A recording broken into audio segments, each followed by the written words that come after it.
Good evening. I'd like to call to order the San Carlos City Council meeting for September 26, 2016. Please rise and join me in the Pledge of Allegiance. I pledge allegiance to the flag of the United States of America and to the republic for which it stands, one nation, under God, indivisible, with liberty and justice for all. Thank you and good evening. Do we have any changes to the order of the agenda? No changes tonight. Any changes from my colleagues? If not, we'll move on to item 4, report from closed session. Mr. Rubens? There is no report from closed session tonight. Thank you, sir. Item 5, council communications and announcements. We will start with Mark. Thank you, Mr. Mayor. Have those documents queued up? And may I borrow the clicker? You may. Thank you. Okay, just a couple of things tonight. You'd think I'd know how to work this after all this time. You press the button? On the left side to turn on. Oh, the left side to turn on. Thank you. Yes, I should have realized the pilot light wasn't on. First off, I just want to make a couple of recognitions for some people in San Carlos who came to my attention in the last couple of weeks. First off, kudos to a young man who kept his wits about him when he was confronted in a rather disturbing circumstance by a older gentleman driving a car who kept trying to ask him to get in the car to give him a ride.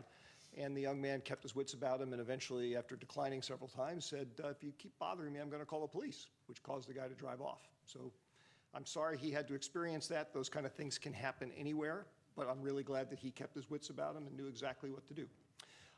I also want to thank a member of our community who wrote me because he was concerned about the fact that his college graduate daughter got pulled over by a sheriff's deputy one night while she was out driving because he thought she might have been in violation of our curfew rules.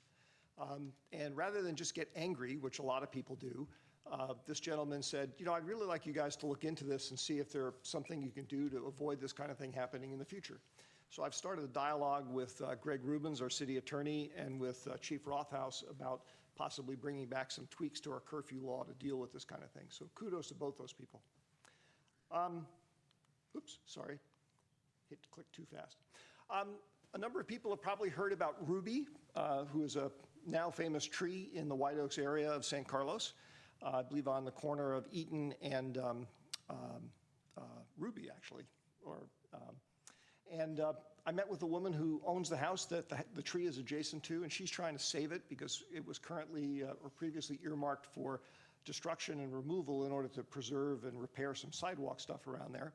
And I'm pleased to report that after talking to Jay Walter about it, and he actually had already decided this, we're doing some more work to see whether or not the tree can be saved and the sidewalk issue be dealt with in a different way. So kudos to people for trying to preserve the tree, and hopefully we'll be able to pull that together.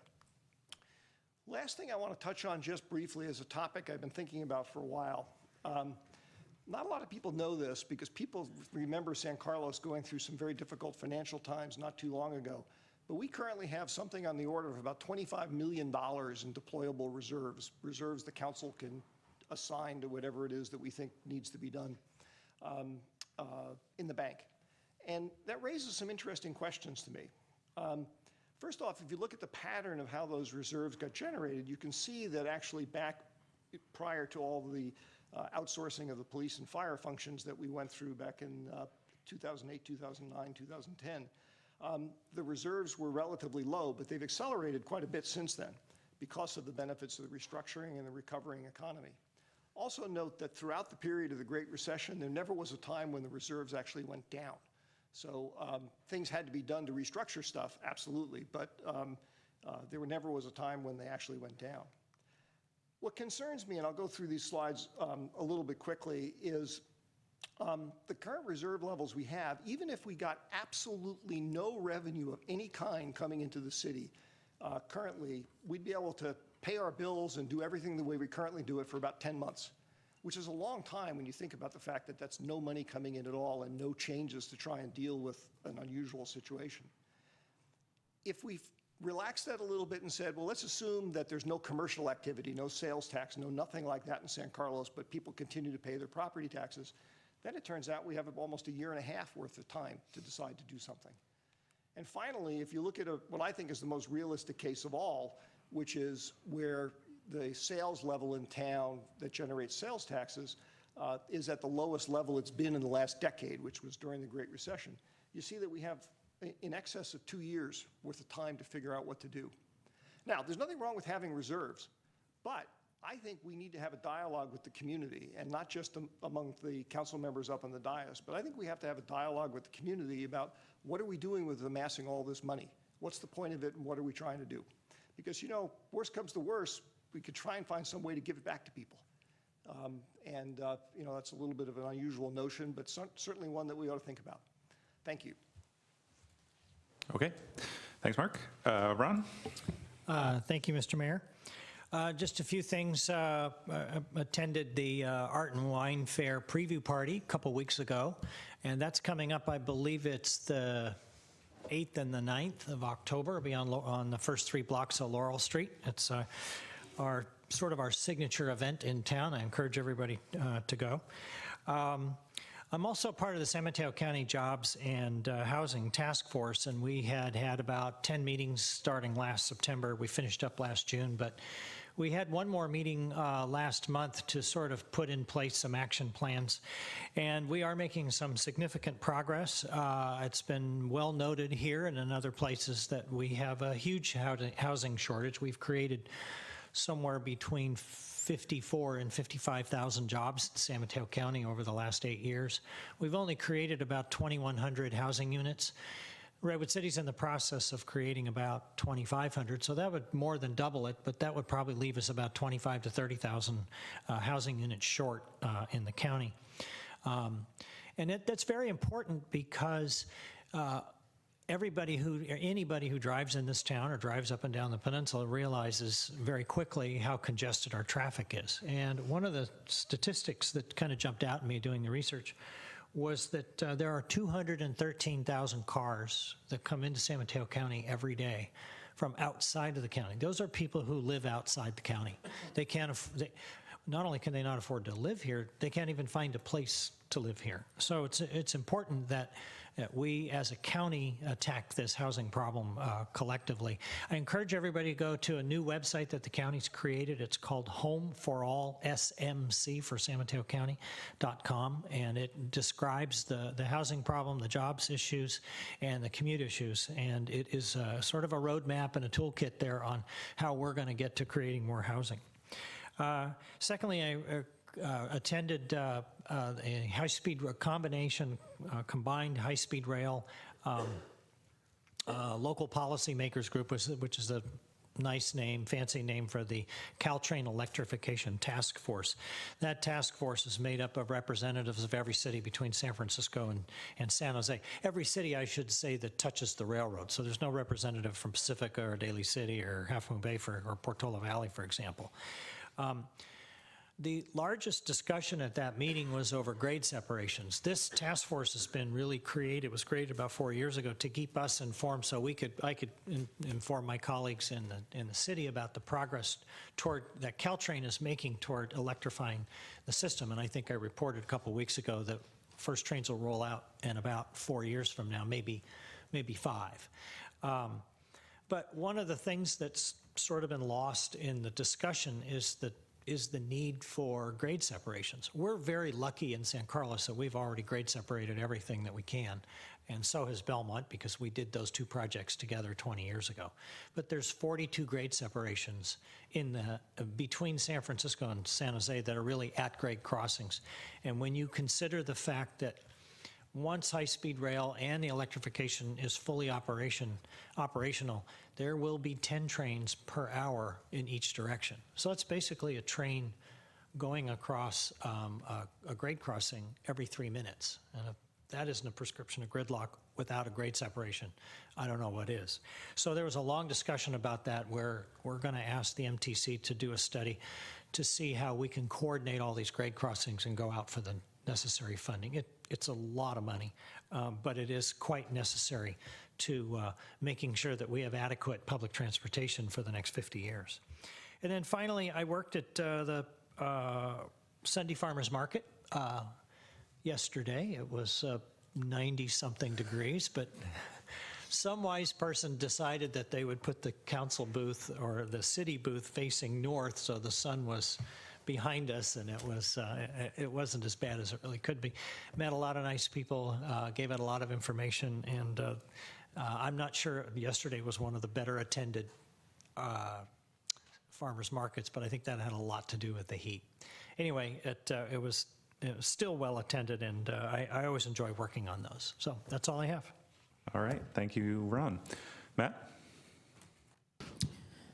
So I wanted to just raise a couple of issues that I hope, if we don't put it on the council agenda for this type of format, that we could get it on the retreat that we have coming up. And one of them is in the downtown area where I live. I've noticed a number of vehicles that are left on the street, almost as though our streets are the place for folks to store their old cars. And this is becoming an issue, especially on one of the streets near where I live, that it didn't used to be an issue because parking didn't used to be an issue as much. But if you go anywhere in the downtown area and start getting into the residential, where residential is abutting some of the what we consider the business district, you'll find these days that the streets are impacted with cars parked in the evening. People come home, they want to park their car. And you would think on the more northern part of the town, maybe that wouldn't be an issue, but it is. And so some of these vehicles are becoming an issue, that there's so many of them in the neighborhoods that are parked on the street, and nothing's done about it. I've also seen issues with cars that have expired tags, and some of these are in the area where the patrol goes by for parking enforcement, and yet these vehicles, you can see that the parking enforcement goes by and nothing's done about the tags. And then lastly, similar to the first one about older cars being parked on our streets, I was reviewing this with Bob before the meeting because I know we had dealt with this before, and that is the issue of recreational vehicles, both boats on trailers or motorhomes parked on the street, and again, where people are taking advantage of I think it's a 72-hour rule, even from the time you report it. It's very difficult to get these vehicles off the street because people play games by moving them around and so forth, and then the reporting clock starts again. And so I think that's something that would be worthwhile looking at, either, like I said, on the dais, if there's two people that want to do it right away, or we can wait until we have the retreat, whatever's the pleasure of the mayor. Well, it's the pleasure of the dice. I'm happy to talk about it at the retreat. We did just last year update our ordinance for boats and trailers, and I mean, I think it's would be an interesting topic to talk about at the retreat and see if there's anything additional to do. That would be sufficient. Okay. from my perspective. Thank you. All right. Thank you, Matt. Bob? Couple of things. Folks, I think, saw in the newspaper that there was a fire at our transfer station down at on Shoreway, and we had our meeting the other day of the SBWMA, which is a consortium of 11 cities in the county, which has a contract with Recology for our garbage pickup and our recycling and so on. And I just want to report that the committee was given a report by Recology, by our executive director, and by South Bay Recycling about the fire. No one was injured, fortunately. All the systems worked the way they were supposed to. There was some equipment damage. The building is apparently in good shape. Some equipment damage, and we want to, it'll take 4 to 6 months to get that going. But at the meeting the other day, it was our executive director complimented all the folks at Recology and South Bay Recycling for above and beyond duty that evening into the early morning. to make sure that everything was in good order. And so I just want to add my thanks also to Recology and South Bay Recycling and all the folks that came down and did more than their job for that evening. Also, that at that meeting we discussed the beginnings of a committee that has been formed with a couple of city managers and some staff members that are going to be in discussion for a possible extension of the contract for our with Recology. It expires in 3 years, but you have to start pretty soon to start going after it. So in 2017, that'll be something that we're talking about a lot. And assuming that an agreement can be reached, it'll probably be coming back to us sometime, each city, for approval sometime in 2017. And that's all I have. Through the chair. Yes, Mark. And Mr. Rubens, if I shouldn't be asking Bob this question, please wave me away, but I just was curious. Do we know to what extent the repairs at the facility are covered by insurance? We have, they don't have the exact numbers yet. We have our insurance broker is handling all of that. We have, I think, 5 or 6 different entities that are looking into all the costs and whatever. The final numbers haven't been discovered, nor have the final, I don't think the fire department has decided what how exactly they feel it started and so on. But we have, I think, upwards of $30 or $40 million worth of insurance, which is far in excess of what we're going to need for any of the equipment. Fortunately, it was just the equipment. And so it was explained to us that we have far in excess insurance coverage for all that. Okay, thank you. Okay, thank you, Bob. I got to cut a lot of ribbons over the last couple weeks, and I thought I'd share some pictures. So we have an exciting new project in San Carlos, a San Carlos commuter shuttle, which is jointly funded by the San Mateo County Transportation Authority, as well as a number of East Side businesses, including Sutter Health, which is the parent of PAMF, Natera, and Novartis. And we had representatives from all those groups, including, and additionally, commute.org and a number of people out there. So this shuttle is going to pick up, I think it's about 5 times time to the Caltrain, when Caltrain arrives at the San Carlos station and take folks to their employers on the east side. It's a big win. You know, we've been trying to attack the traffic bottlenecks in town, both on the construction side by looking at ways to either reconfigure the street on Alameda between Carlmont and Tierra Linda, or by getting people out of their cars with public transportation like Line 61. We're trying to do the same thing over on the Holly 101 interchange. We've got a big project planned with improving the interchange, but we're also trying to encourage fewer people to drive to work. And so part of that is connecting them in that last mile from public transportation to their doorstep. So big kudos to Kristen Flores, who did a lot of the heavy lifting on this to get this done, and it's a very pretty shuttle. So I also had the great privilege to kick off the San Carlos Citizens Academy. So this is a class that regular residents in San Carlos can take where they learn about city government. They get presentations on all the different departments. It was oversubscribed, and on the night that I was there, which was the first class, they got a presentation from the city manager and from the city attorney. I know their second class has been with Ms. Mendenhall to talk about the city budget. I just was really impressed. Everyone was very engaged. I've gotten anecdotally a lot of compliments from people from the presentations. They said it was very eye-opening. I was speaking to a woman last night about Rebecca's presentation on the budget. She said it was excellent. So I think this is going to be a great addition and really help engage a lot of our citizens in the civic life of San Carlos. I also had an opportunity to spend some time at the farmers market. I brought along with me our state senator, Jerry Hill. We spent a couple hours talking to residents. Was also very, very hot, as you can see. We nearly melted. I'm going to do it again, and we're going to have Assemblymember Kevin Mullen join us on October 23rd from 11 to 1.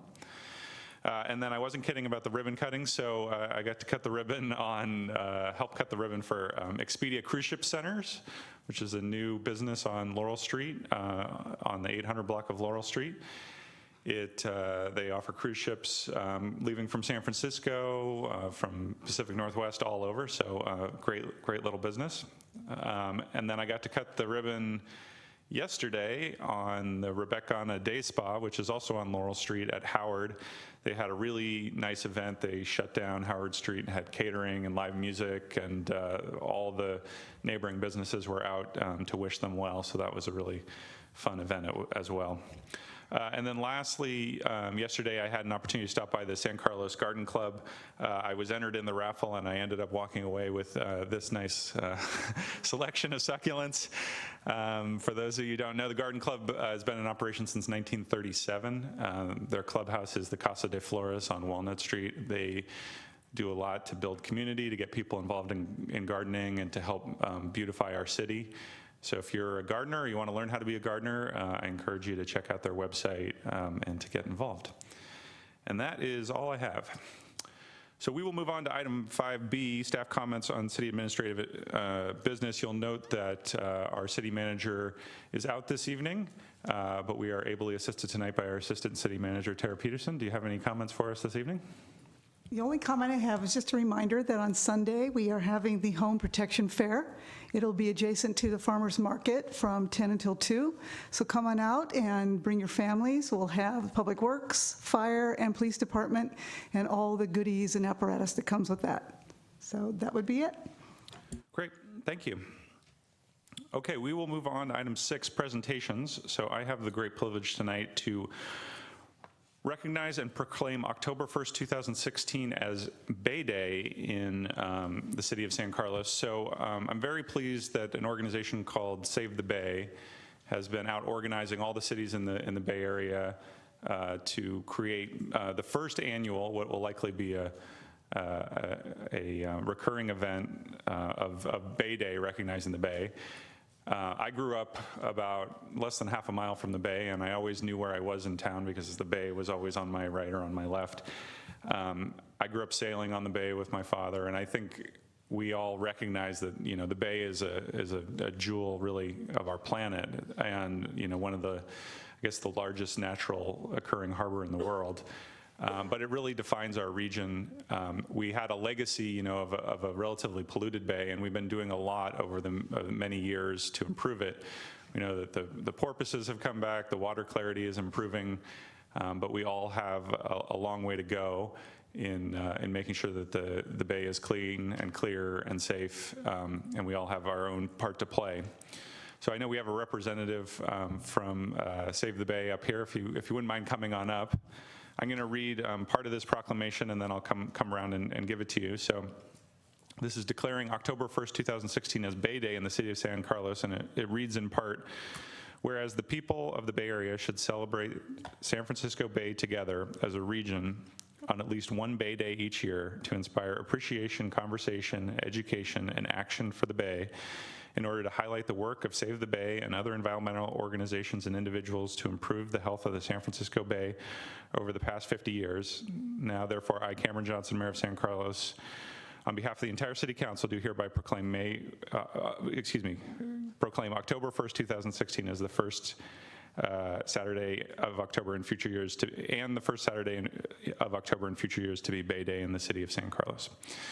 So I'm going to come around and give this to you, and if you wouldn't mind introducing yourself, and I know there are many activities being planned all around the Bay Area, and maybe you could speak to a few of those, so thank you. First and foremost, I'd like to thank the City of San Carlos for adopting and officially declaring Bay Day. San Francisco Bay is a precious natural resource that all of us should cherish and have the ability to celebrate it. Like the mayor said, there are tons of events around the Bay Area on Bay Day. Some of the ones that are close to here include a few at Bear Island, where there will be kayaking events where you can get out on the bay and paddle. There will be a wetland restoration event that will be held by Save the Bay, so the community members can actually volunteer to help restore the bay. And there will be a bunch of other activities like arts and crafts, and just really Bay-themed programs throughout the area. So that includes places around Bear Island. I will be at the Facebook Farmers Market in Menlo Park, and it's just going to be a great time for the community to come together and celebrate the Bay. For more information about Bay Day, you can always go to bayday.org and find an event near you there. All right. So here's your proclamation. Thank you very much. Thanks for your work on behalf of the Bay.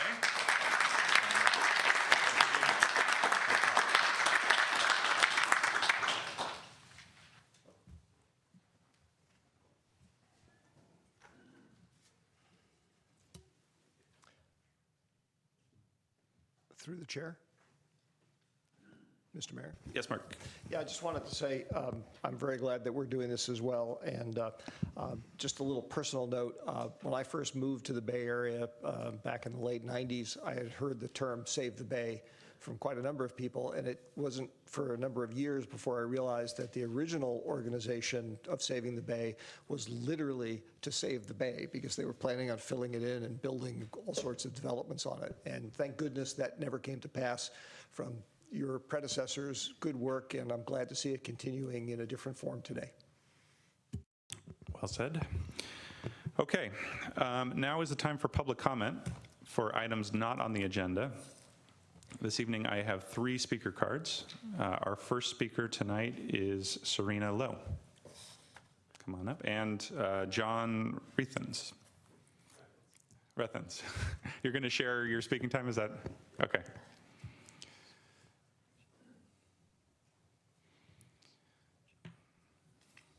All right, good evening. Thank you very much for letting us speak here. My name is Serena Lowe. I am a San Carlos resident. I have 2 children, a first grader at Charter, San Carlos Charter Learning Center, and a 2-year-old at in preschool. This is one of my partners here, John Rethens. He's also a concerned parent in San Carlos. We are here to speak about our concern with regards to the shortage of preschools in San Carlos.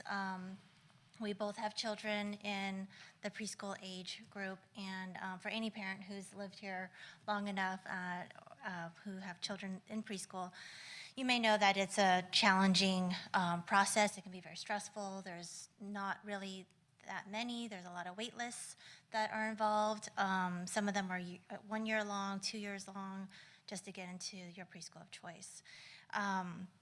We realize that the San Carlos Smart E program has opened up, and we've heard fantastic reviews about it, which is they have an after-school program, but they've also just recently put preschools on every elementary school campus as well. The concern is that there's been a survey that was conducted.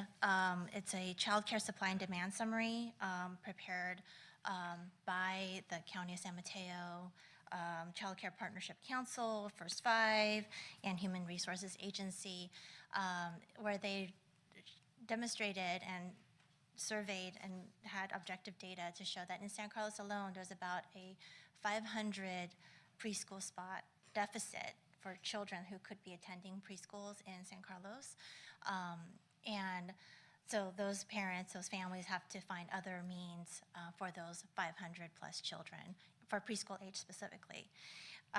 And then, of course, if you counterpoint that to the development that's been approved in San Carlos, which,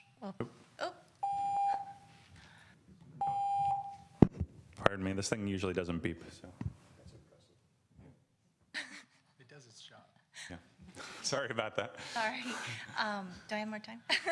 Well, if you could just wrap up your thought, that would be great. So again, with the development, the issue would be even more significant, with the units that are coming in. More families will be coming in to enjoy our great city. And so there is a petition that my partners have put together. If you go on any search engine and look for San Carlos preschool shortage, you'll find that. And it has the points of what we're looking to our goal. Mainly, we're looking to see if we can collaborate and find a solution to this. We realize it's a very challenging issue, and we just want to be at the table. We also asked to be put on the agenda for a future meeting, if that makes sense. I realize that there's a lot of conversations outside of these, these walls. So we do appreciate your time and attention to this issue. Thank you. I appreciate the comments, and we did discuss this actually at our previous meeting, and we did agree to put it on a future agenda. There's a report that's being finalized by the county, and once that report's available, we're going to have a report and a discussion at the city council. Yes, we've been notified. Okay. I'm happy to hear that. All Thank you. right, great. Thank you for your comments. All right, our next speaker tonight is John McMorrow. Thank you. John McMorrow with Silverstone Communities. I just wanted to, well, as you probably already know, the escrow is closed at Wheeler Plaza. So that is a huge milestone. It sets the stage for the next phase, which is the construction part. And it's been a long way getting there. I really wanted to thank the council, both present and past, for all their support. I wanted to thank Jeff Maltby. So many times this project was just dead, and he really worked hard to keep it going, worked behind the scenes to keep it on track. At the end, we had so many legal documents. I want to thank Greg Rubens and his legal staff. They turned the documents around quickly, efficiently, and very professionally. And then lastly, I really wanted to thank Al Savet and Lisa Costa-Sanders. They've been working on this project from the get-go. They've been diligent working on behalf of the city to make sure that we end up with a great project for the city of San Carlos. They've been excellent to work with, and the city is truly lucky to have people of their caliber on staff. That's it. Thank you very much, John. Congratulations. All right, our next speaker is Sarah Qureshi. Good evening. Thank you all for letting me have a few minutes to speak. I'm Sarah. I'm an associate at the Silicon Valley Leadership Group, and as many of you may know, we're a trade organization that represents about 400 businesses in the Silicon Valley region. But we also have a foundation arm that puts on a turkey trot every year. And as part of that, we host what we call Mayor's Cup, which is a competition among mayors, city council members, and city managers to see who we can get the most competition from. So I wanted to personally invite San Carlos to participate in that. You would be competing in the small city category and would be trying to upset reigning champion Saratoga this year. So it's a great event. All the money goes to local charities here in the region, the Second Harvest Food Bank, Healthier Kids Foundation, Housing Trust, and Health Trust. I will follow up with a special registration link, and we'll leave some flyers with more information. So thank you. All right, excellent. Thank you very much. Sounds like fun. Okay, I have no other speaker cards. Is there anyone else wishing to speak on public comment for items not on the agenda? All right, seeing none, we'll move on to item 8, approval of the consent calendar. Consent items are considered to be routine and will be enacted by one motion. There will be no separate discussion on these items unless members of the council, staff, or public request specific items to be removed for separate action. Is there anyone wishing to remove an item from the consent calendar? Hearing none, I will entertain a motion. Move approval. Second. I have a motion and a second. Crystal, please call the roll. Councilmember Collins? Yes. Councilmember Grisilli? Yes. Councilmember Grocott? Yes. Councilmember Obert? Yes. And Mayor Johnson? Yes. Okay, we'll move on to item 9. Item 9A, a report to council on the health effects of polychlorinated biphenyls, also known as PCBs. Mr. Walter, good evening.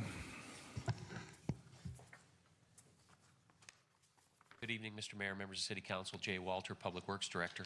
And tonight we have some experts in the field that we had promised to bring in to be able to talk to you and have a conversation about the issue of PCBs. Tonight they're led by Stephen Hill. He's the Division Chief for the Toxics Cleanup Division for the San Francisco Bay Regional Water Quality Control Board. He has brought some experts as well, Jan O'Hara and Nicole Fry, that he will introduce. And so I'll ask Stephen to come up and begin the presentation.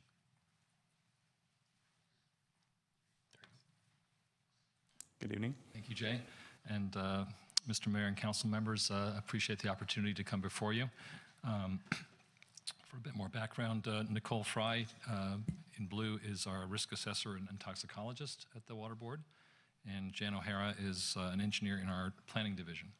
And you'll be hearing more from them. I'm just doing a few introductory remarks before I pass it along. And I wanted to give you a little background about our agency and what it does. On the slide behind you, we have an org chart for Cal EPA.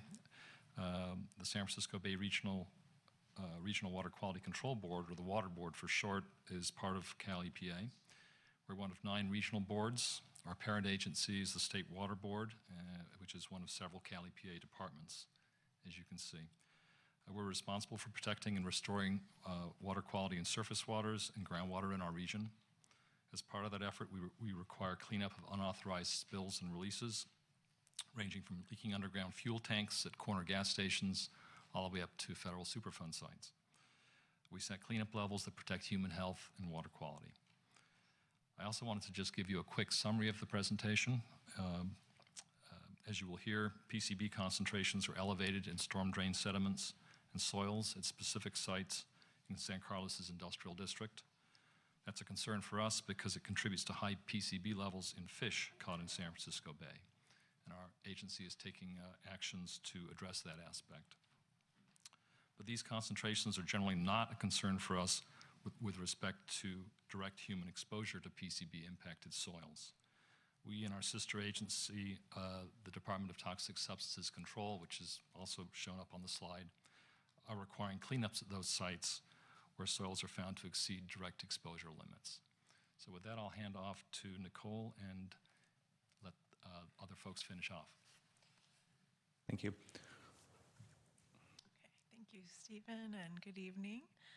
So, human health risks. So just as an overview, I'm first just going to give you kind of a big picture, what is the main point, and then go through some, answer some questions like how were PCBs used, how did they contaminate the environment, what are the potential health risks, and then what's the highest risk. And then Jan is going to take over and give you a sense of what's being done to reduce that risk. So just as the big picture, thinking about how do we assess toxicity risk. And so first you have to have thinking about the toxicity of a chemical, and then you also have to have exposure to that chemical. And so when we are thinking about the toxicity, we want to know how toxic is the chemical. And then for exposure, we want to think about what pathway. Are you eating contaminated soil, touching it, or are you drinking contaminated water? And then we also, how much exposure? So if the contamination is in soil that is below pavement, you'd have very little exposure and then hence little risk. And so the point here, exposure really does dictate how much risk as well as how toxic the chemical is. And so then to get more specific about PCBs, obviously we're here because they are a toxic chemical, but then we're mainly interested tonight in thinking about environmental contamination of PCBs in the environment.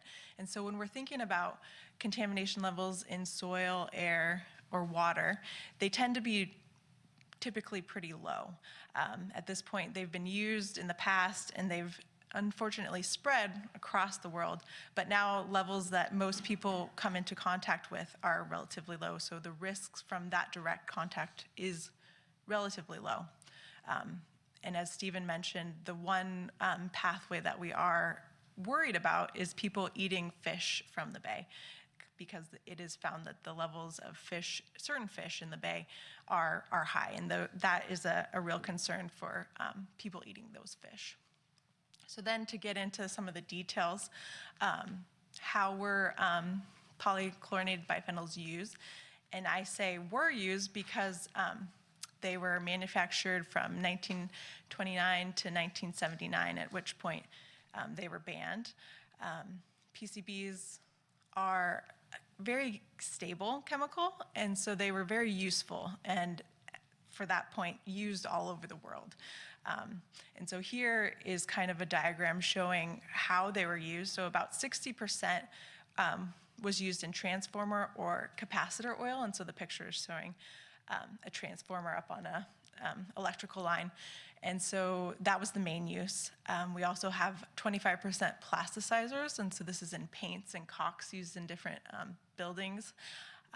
And then we also have the hydraulic and lubricant oils and other miscellaneous. So this is kind of the sense that they were very useful because they were so stable, but now they have gotten into the environment and they're still there because they're so stable. And so now let's think about how do they move around? How do they get into the environment? And so here's the diagram that I'm going to go through. So here we're seeing the PCB, it gets released, and it's usually a liquid or a solid, and so it will get into the shallow soil at a site. And here at the site of the release, you can have pretty high concentrations. And then that shallow contamination can get up into the air. So PCBs are they're not very volatile, so we are not thinking about them getting too high levels of gaseous in the environment, but the dust can also occur.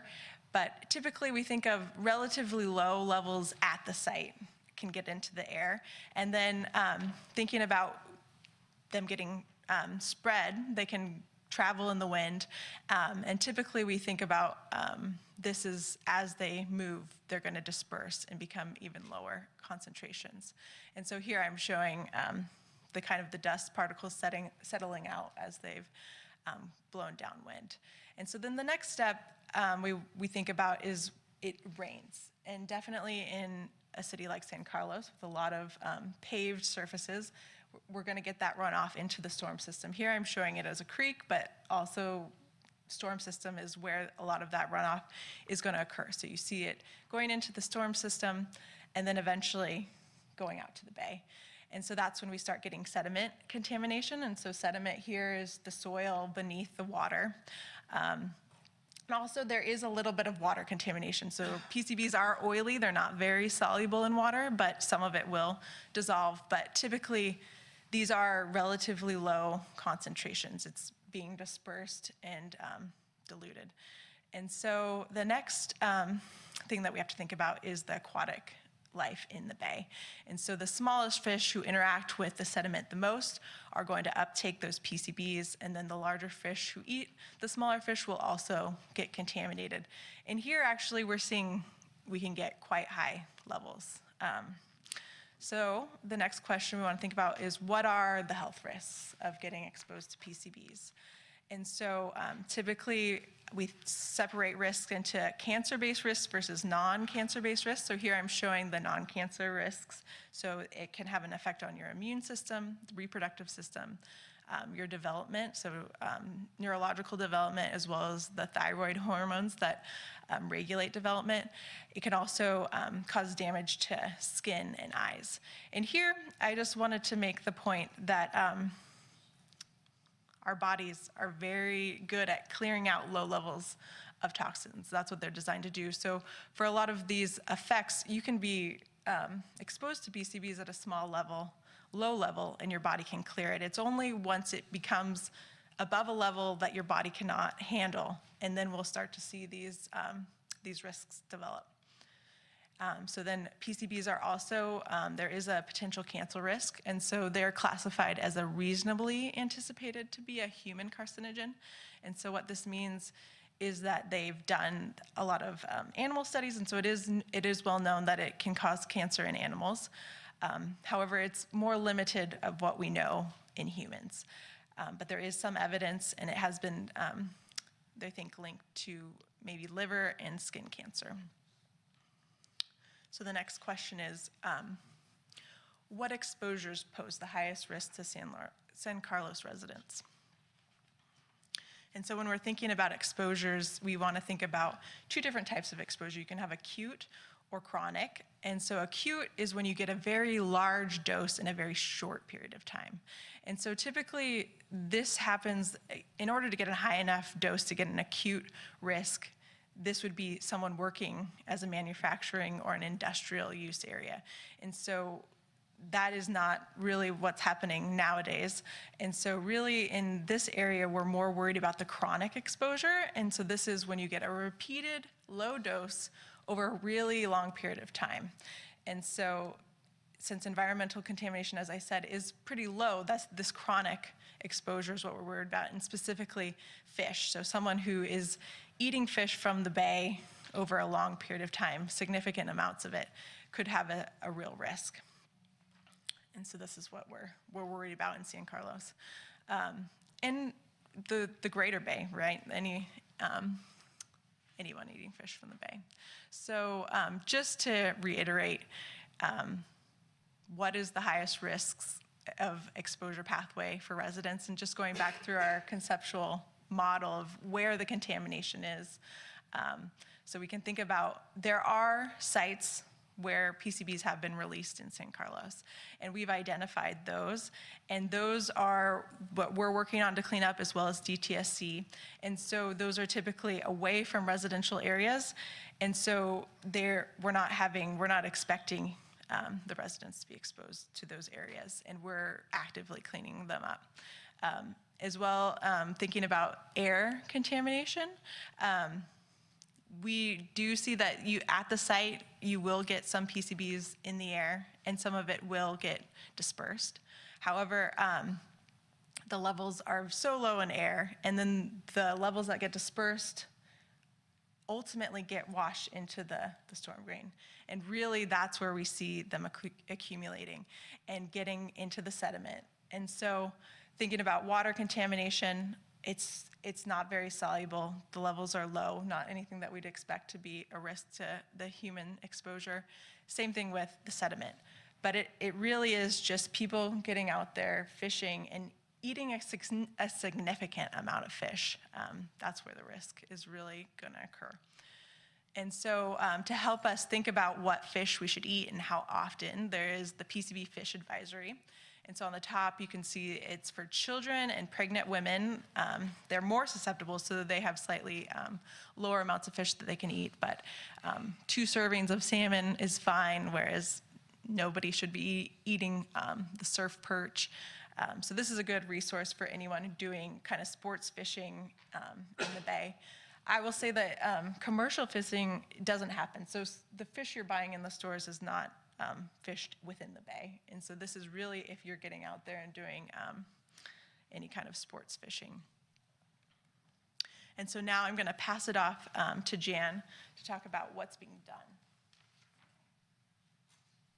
Thank you. Thanks for all the introductions. I'm going to try to build on that. I've got about 4 slides. So how are the risks in San Carlos being reduced? And we can think of 2 ways. And we've talked, both of my colleagues have talked about cleanup sites. So I'm not going to talk about how we clean up sites. That's sort of, another one of my colleagues who couldn't be here tonight does that. And so also we know that DTSC is doing that. So if you need to hear about cleanup sites, we'll come back and talk about that. But another way that the Water Board works on reducing the risks is through our TMDL, which is what I'm going to walk you through. So TMDL is a very unfortunate acronym. I just start off with that all the time because it's just such a mouthful, and really, it's hard to say what it really means. Total maximum daily load. That does mean something within the Clean Water Act. So it's a federal law which requires that we come up with a plan to improve water quality when there is a problem. And I tried to simplify the process of a total maximum daily load, or TMDL, here in this slide, because it starts out with a problem, and obviously our problem here is that the fish are unsafe to eat, and that's, not okay. Then we look for what are the sources of PCBs that are causing this problem. And here we've found through a good bit of work, took a few years, that stormwater is the biggest supplier of PCBs to the bay at this point. And then we say, okay, so what do we do about it? And we come up with a series of actions, and those we put into, the actions, the problem, the sources, those are what is a TMDL. And a TMDL is implemented through permits. So you all are, I'm sure, very familiar with your municipal regional stormwater permit. I know you know and love it very much. And it has several actions in there for reducing PCBs in stormwater by 3 kilograms a year. Okay. So what does that mean? What is actually happening? Well, all of the cities across the Bay Area have been doing a number of things to work on PCBs, including San Carlos.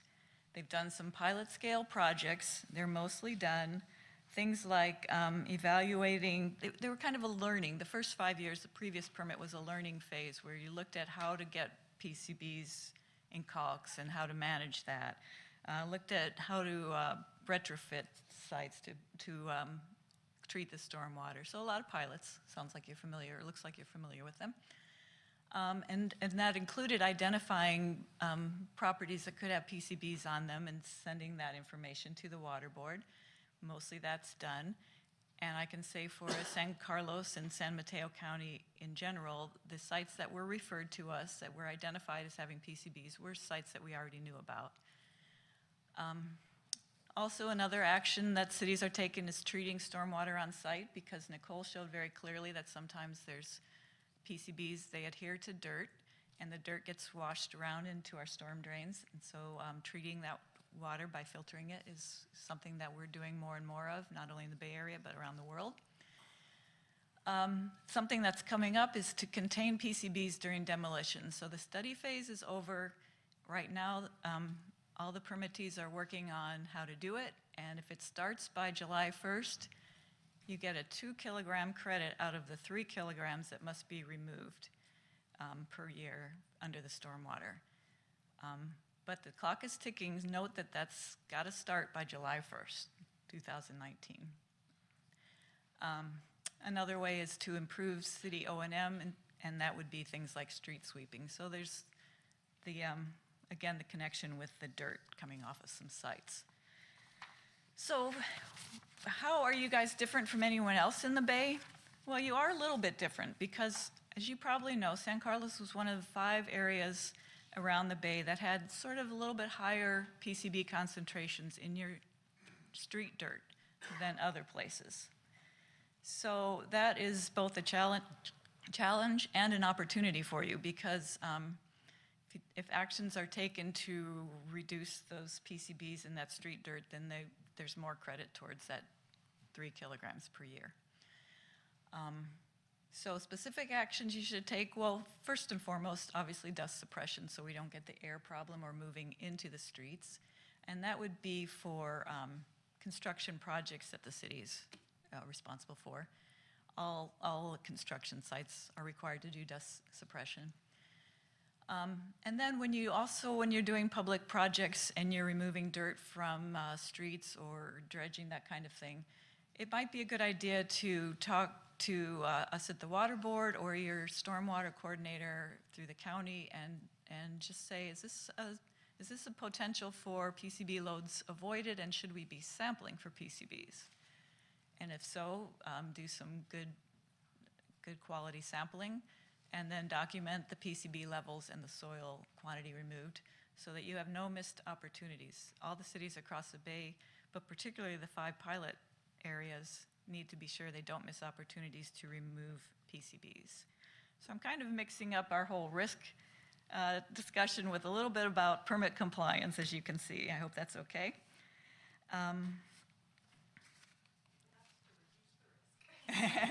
Now I'm back to the risk. Yes, that will reduce the risk, is right, thank you. And then also I just want to throw in, because we've talked about the main risk from PCBs is people eating the fish, and so it's good just to remind everyone that while everything is being cleaned up and while we're working on these plans in the TMDL, we also have an education program for people who fish a lot. And there's a variety of things being done. And all the Bay Area dischargers are required to work on this. And that includes wastewater, the industries, the refineries, and the stormwater permittees.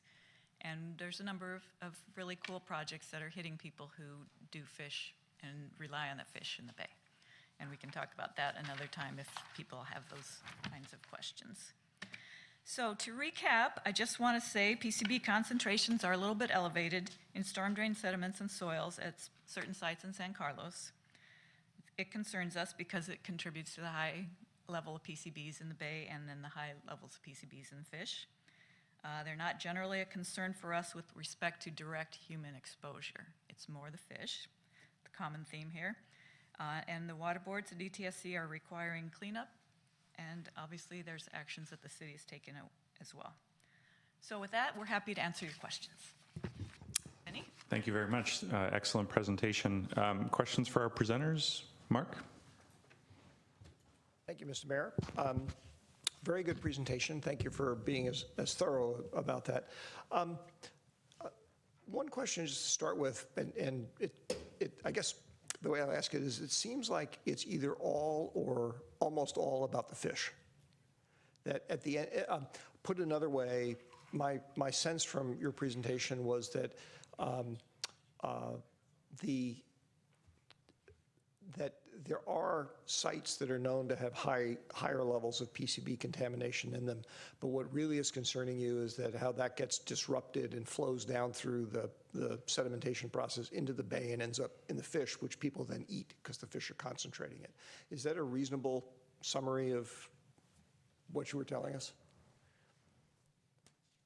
Yes, it is, because in developing the TMDL, there were studies done about all of the various aspects of PCBs in the bay, and that is the problem. And so in that sense, and I know I'm oversimplifying drastically, the walking past a site that was contaminated at some point with PCBs isn't necessarily the risk factor. It's eating the fish that's been concentrating the PCBs from a whole bunch of different sites in the water. I made that as a statement, but I'm actually That's asking true. this I mean, question. Nicole's our expert. Do you want to add on that, or do you want to? Yeah. The tag team's awkward with the mic. Yeah, so the sites that have been identified, they are industrial sites, and so when I'm talking about exposure for residents, I'm assuming that these residents are not spending 24 hours a day on those industrial sites, really rolling around in the dirt, because it's true that we have remediation plans and process, and we're doing active cleanups, and we are getting them down, but they're not. All of them are not currently at a level where residents should be. So you could expose yourself to a high level of PCBs through engaging with enough contaminated dirt. See, and you really have to think about the acute versus the chronic. So, walking past, just such a small exposure, it's too short of an interaction. You really do, for these chronic, the exposures that we're thinking about, you have to have a significant daily exposure every day for 20 plus years in order to start to see a risk develop for cancer or the non-cancer effects. Okay. That's great, and that's good sort of preamble, this whole thing, to what I was getting to. The challenge that I think that you have as an organization, besides cleaning up the problem, right, is to the average, I suspect it's fair to say, to the average person, when they hear about information like this, and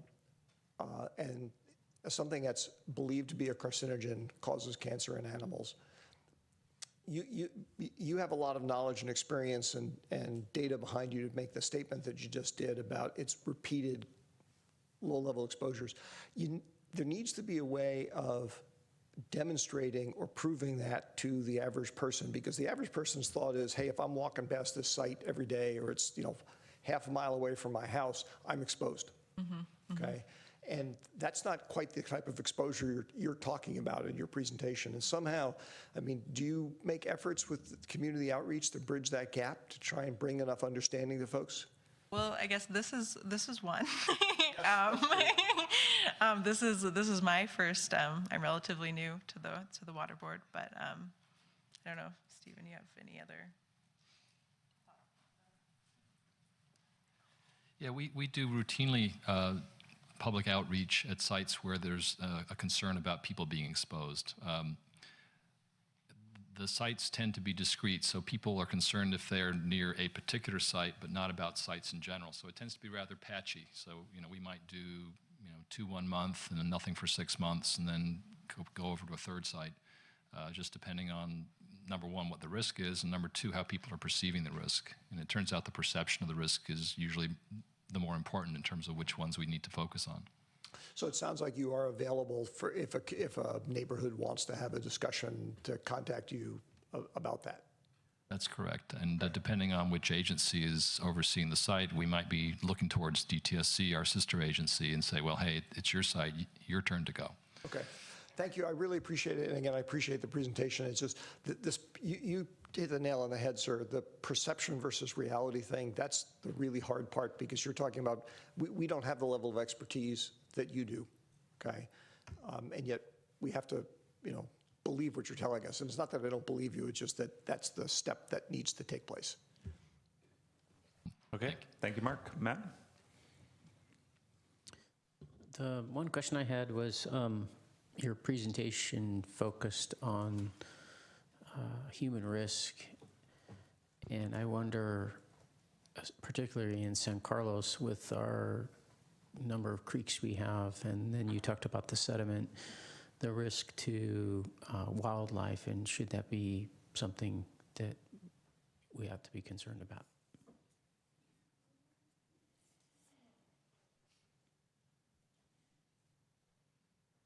Say that definitely from the fish standpoint that we are, but that's more towards the bay. To Yeah, focus maybe I it. could add something from a stormwater point of view, is we do worry about the effects of stormwater on aquatic life, so whether they're PCBs or not. So all of the stormwater treatment requirements are aimed to slow it down and settle out both just the massive amounts of dirt. So when you pave an area, there is dirt coming onto the area, even though it's paved. It sounds a little anti-intuitive, but that all goes into the creeks, and it can cover up all the wildlife. So these stormwater treatments serve a number of purposes, and they will help aquatic life in your creeks. And partly what I'm focused on is in the creeks that we have, and runoff, as you mentioned, taking sediment in that would contain PCBs. You talked about fish, and of course we do have fish that go up these creeks and spawn, despite the fact that they're in the conditions they are. But also the fowl, the ducks, geese, things that we have that feed on some of the fish and so forth. The way I look at it is, yeah, while I appreciate the threat to human life, we put them there, and we have a responsibility to the wildlife that can't control these things. We do. And, like I said, the bird population and so forth, if there's any risk there. And again, our focus, my focus would be, is there anything that we should be doing as a council or as a city to help in the process if there's a risk involved there? One thing that comes to mind is that runoff is runoff, and it's going, whether you're protecting the bay or the creek, stopping it in any, the answer is the same, not letting the sediment get to the creek. And so there, what you were saying before, there are sites in San Carlos where we might be, doubly concerned or do extra measures for preventing runoff getting into our creeks during construction. Already I know, with sites, there's requirements for doing the straw logs and things like that to prevent dust and so forth from getting into the stormwater. Is there anything that we ought to be doing additionally as a city, especially on the east side, because we know we've had PCBs used on the east side in the past? Well, I think all the management practices are well known, but like anyone, at any time you do anything, making sure the management practices are followed well. Whether it's your home or your city, people can take shortcuts. If you hire somebody and they don't know how serious you are about wanting the paint just right or whatever it is, you'll get a different level of workmanship. So I think that the management practices are there for controlling dust during construction time.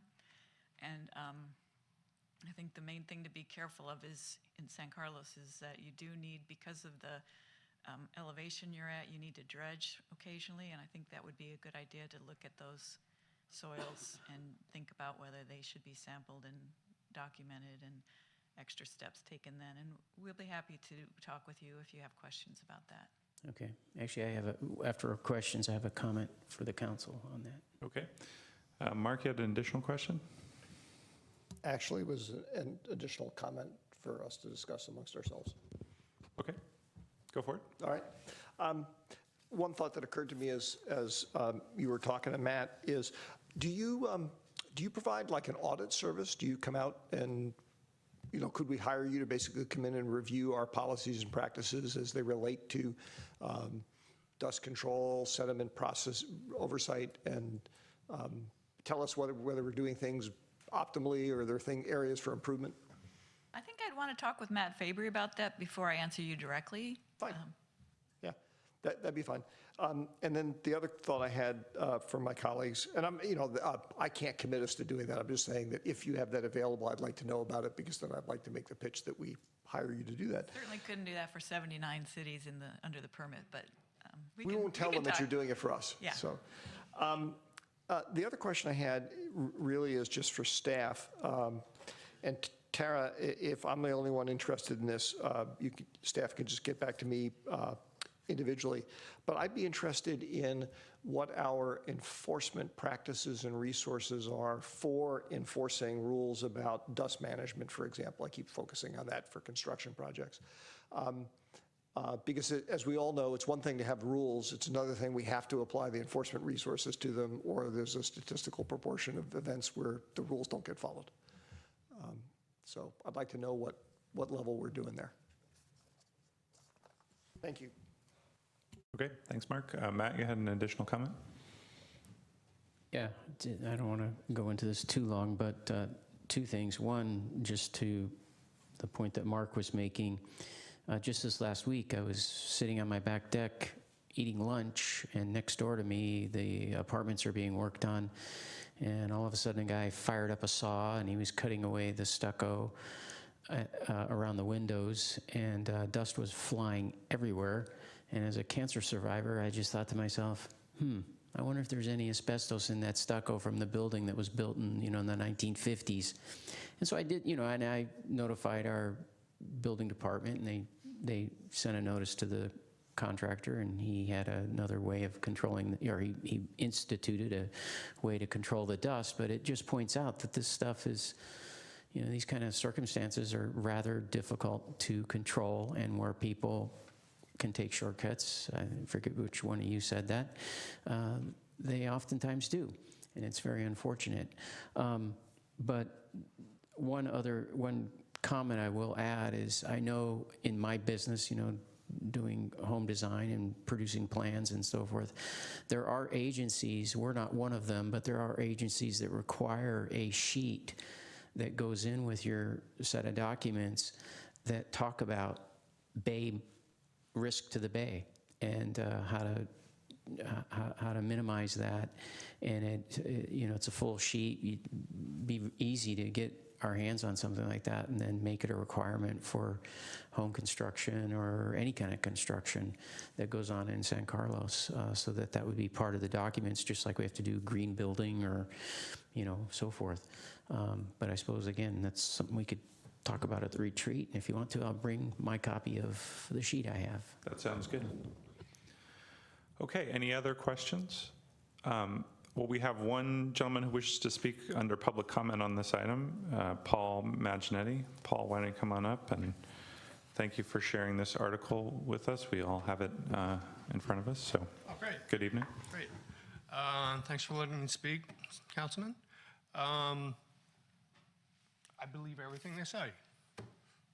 It matches everything that I know about what we've seen. What concerns me are about the sites that are not identified. If you're a homeowner and you know that you have PCBs on your land, a lot of times people are not likely to tell the water boards that. So that's a concern for me. And our community, built in 1948, is now surrounded by industrial areas, which in the past were used to create the microwave industry, which then morphed into Silicon Valley. They used a lot of PCBs, so we are chronically surrounded by dust that we breathe. And I've only been in this area for 10 years, but we have people in the area who've lived there all their lives. So it seems to me this is a good way for somebody to get a thesis PhD, just testing our PCB levels and the levels of people who don't live in this neighborhood.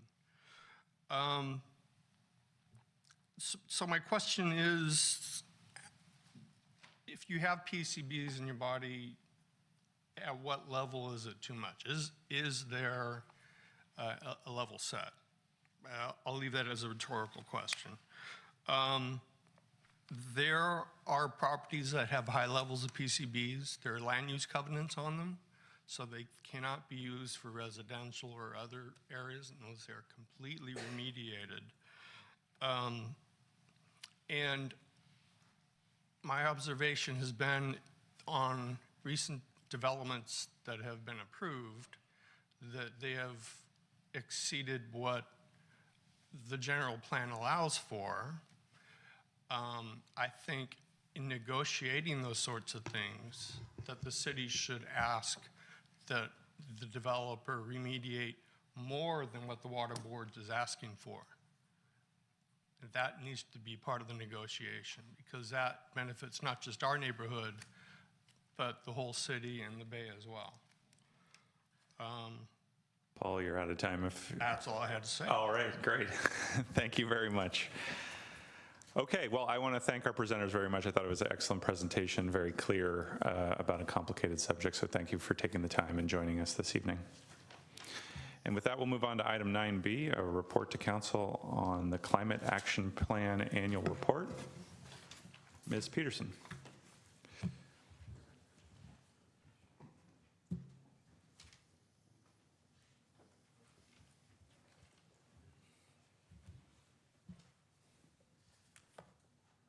Really hated to leave that comfy chair, I cannot tell you. So before I begin the presentation, I just wanted to make an introduction. We have a new part-time sustainability coordinator. Her name is Elena Olmedo. And she helped, along with Kristen, to put this presentation together for us tonight. So with that, I'll welcome. get started.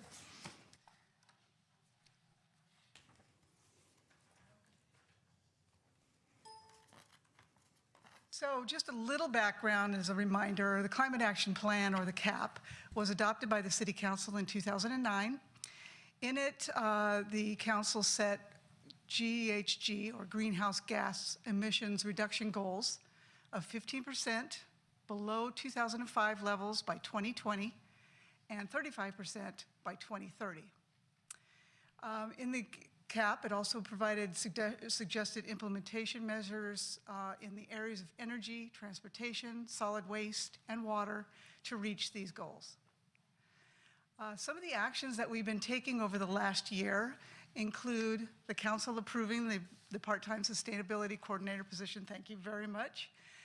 We also received 2 Beacon Spotlight, Gold Spotlight Awards for activities that we have done. The ILG also came to San Carlos and created a video. Thank you, Cameron, for starring in the video. I'm sorry, ILG?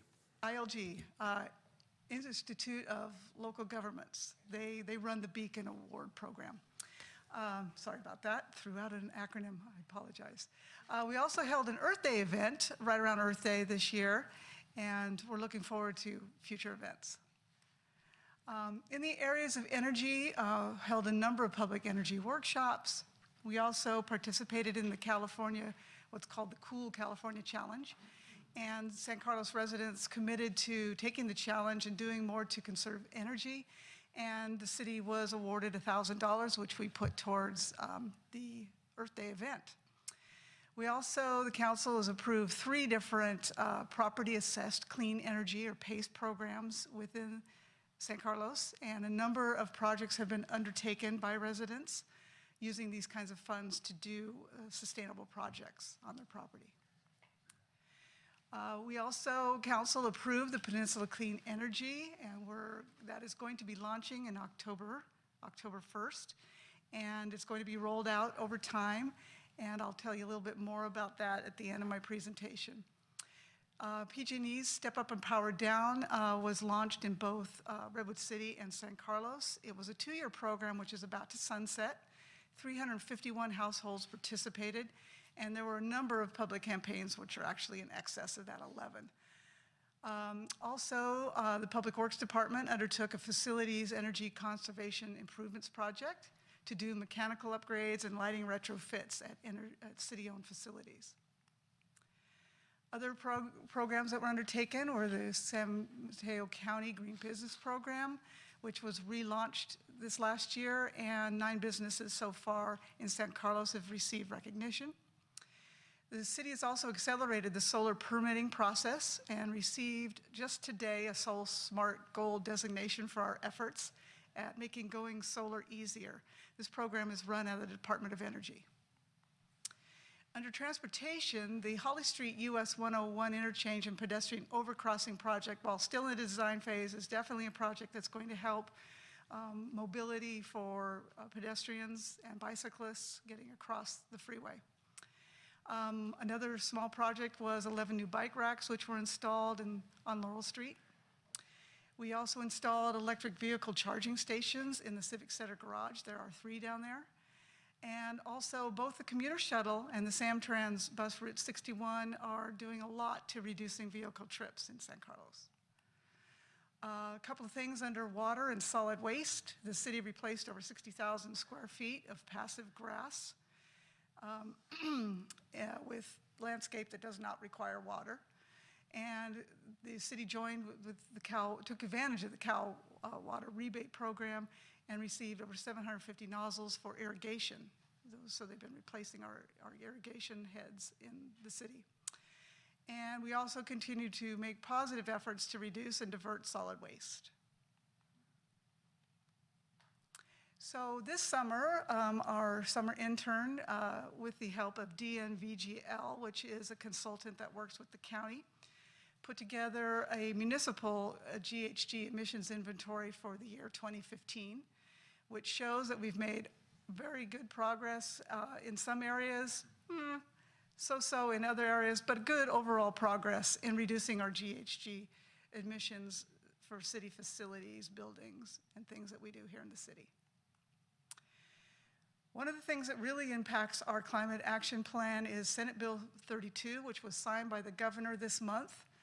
It will reduce the amount, or will increase the amount that we need to reduce our GHG emissions. In other words, just to remind you, our current goals are 15% below 2005 by 2020 and 35 by 2030. This new goal is 40% below 1990 levels. That's a significant amount, and what we're doing is all local agencies are kind of looking at what that means for them. Next steps. Staff will continue to seek out opportunities to implement cap measures in a fiscally sustainable manner. Current efforts will continue into the next year and will be monitored for their effectiveness. Staff will work with our partners and regional agencies to determine how SB 32 is going to be implemented and how it's going to impact our cap. And staff will return to council to request fundings as initiatives or other things are needed. So with that, I wanted to say just a few words about Peninsula Clean Energy, and I'll put on my glasses because it's small print. So there is an option for the city that has been presented that 8 cities have taken advantage of, and that is to increase the amount of renewable resources for our municipal operations. So right now, the cities, for the most part, have all taken on a 50% a 50% rate. What that means is 50% of the energy that PCE will provide the city will be from a renewable resource. We have the option of increasing that to 100% if we elect to do so. There are 8 cities, Brisbane, Millbrae, Portola Valley, Redwood City, Woodside, Menlo Park, Foster City, and Atherton that all had elected to go to the 100%. The information that I have to provide you to make that decision is how much that will cost. So, for example, right now the PG&E rates are established, if we go with the 50% renewable, our rates will be decreased by $13,000 a year, almost $14,000 a year. If we elect to go with 100% renewable, that amount will go up to by about $16,000. So the difference is about $30,000. We could discuss this if council decides that they would like to at a future item on an agenda at a future meeting. We do not have to make a decision now. We could make this decision at any time because we can opt up at any time. And with that, I'll take any questions. I can add a little bit of commentary since I'm on the PCE board. So this is a request that's coming from PCE. By default, all businesses, residencies, municipal agencies go into a 50% renewable product, which is actually 75% greenhouse gas free because a lot of it is hydropower. And as Tara said, that's a reduction. We save money. It's cheaper than what you get for PG&E. And then everybody has an option to opt up to a higher product that is 100% greenhouse gas free, 100% renewable. And that would be a net 16% or $16,000 above what we're paying today. It's about a 5% increase in our electricity bills. So I think I'll just put in my commentary. I'd love to hear what other folks think. I think there's two real big reasons to do this. One is that it shows leadership. You know, we're showing that, hey, it's important for us to support renewable power, and we're going to do it by making essentially all the power that is used to light every building or pay for any or power anything in the city of San Carlos be 100% green power. And then the other reason to do it is that as we look for, our climate action plan, a lot of times we're talking about, hey, should we spend money to put solar panels on this building, or should we spend money to get more efficient this or that? Those are good things to do, but there's a way with like a single stroke of a pen, you can basically go to 100% green power. And so that has huge benefits. So I'd be interested to hear what folks think. Through the chair, Yeah. Shouldn't we be having this discussion when we have the item on the agenda? We're not going to be able to decide this tonight. We're going to talk about it, then we're going to talk about it again. Yeah, no, I think what the mayor's doing is trying to see if we should put it on the agenda. That's I'm all exactly for putting it on the agenda. I think we should. As am I. So Okay. there's three. So let's put it on the agenda. Great. I mean, again, I wasn't trying to cut you off. No. We're going to repeat this conversation. Feel free to cut me off. Sorry for being so long-winded. No. What I meant was we're going to repeat this conversation. Yeah, absolutely. With a good staff report, we'll be able to decide what we want to do. Okay. So we've got three votes to put on the agenda. Let's do so. Are there other questions for Ms. Peterson? I'm going to save my question because it just got put on the agenda, so I'll save my questions. Great. Any additional questions? All right, then we have one public comment on this item, and I'd like to invite up Suzanne Emerson to speak. Good evening, Suzanne. Good evening, Suzanne Emerson of San Carlos. Speaking on behalf of San Carlos Green, I want to thank the city for making so much progress in implementing the Climate Action Plan this year. It's been on the books for a long time, and we've been making some kind of slow progress. I think adding that part-time sustainability coordinator helped to really push things forward. Also, I didn't see in the presentation, but I saw in the staff report the comment about evaluating the rooftops of various city buildings to see if solar might go on some of them. I know that it's a little bit more difficult putting things out to bid, and that there's cost for staff time involved in doing that. But it does have the advantage of, it's been several years since I saw the numbers on it, but back then it was cash flow positive from day one because there were zero interest loans that were available to buy the solar panels, and then you're making money from as soon as you get them. So I hope that that's sort of wrapped up into that same discussion of how much power do you need and how you're paying for it, and whether you're sourcing it from more from your rooftops as well as from the Peninsula Clean Energy Program. Thank you very much. Thank you, Suzanne. All right, I have no other public speaker cards on this item, and we will move on to new business. Item 10A, consideration of adopting a resolution approving the revised City of San Carlos Code of Conduct and Ethics Policy for elected and appointed officials. And do we have a staff presentation on this? Crystal. Good evening. Good evening. Crystal Moy, City Clerk. For your consideration tonight is an update to,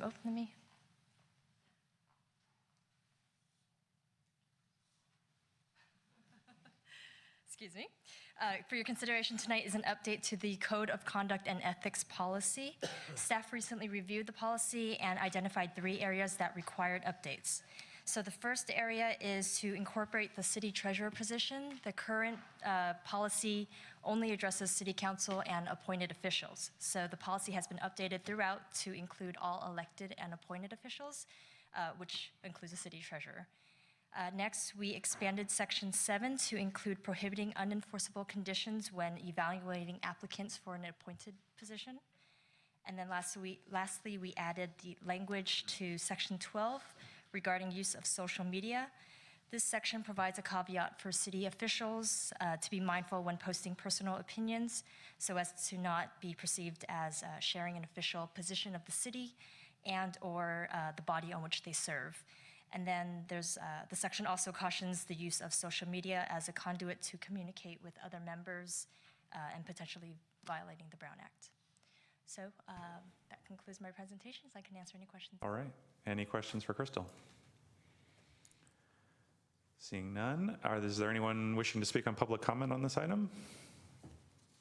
Also no one? If not, I will take a motion. Mr. Mayor, I'd like to move to adopt Resolution 2016-92, 92. a resolution of the City Council of the City of San Carlos approving the revised City of San Carlos Code of Conduct and Ethics Policy for elected and appointed officials.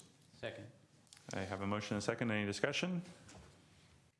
Hearing none. Crystal, please call the roll. Councilmember Collins? Yes. Councilmember Grisilli? Yes. Councilmember Grocott? Yes. Councilmember Obert? Yes. And Mayor Johnson? Yes. All right.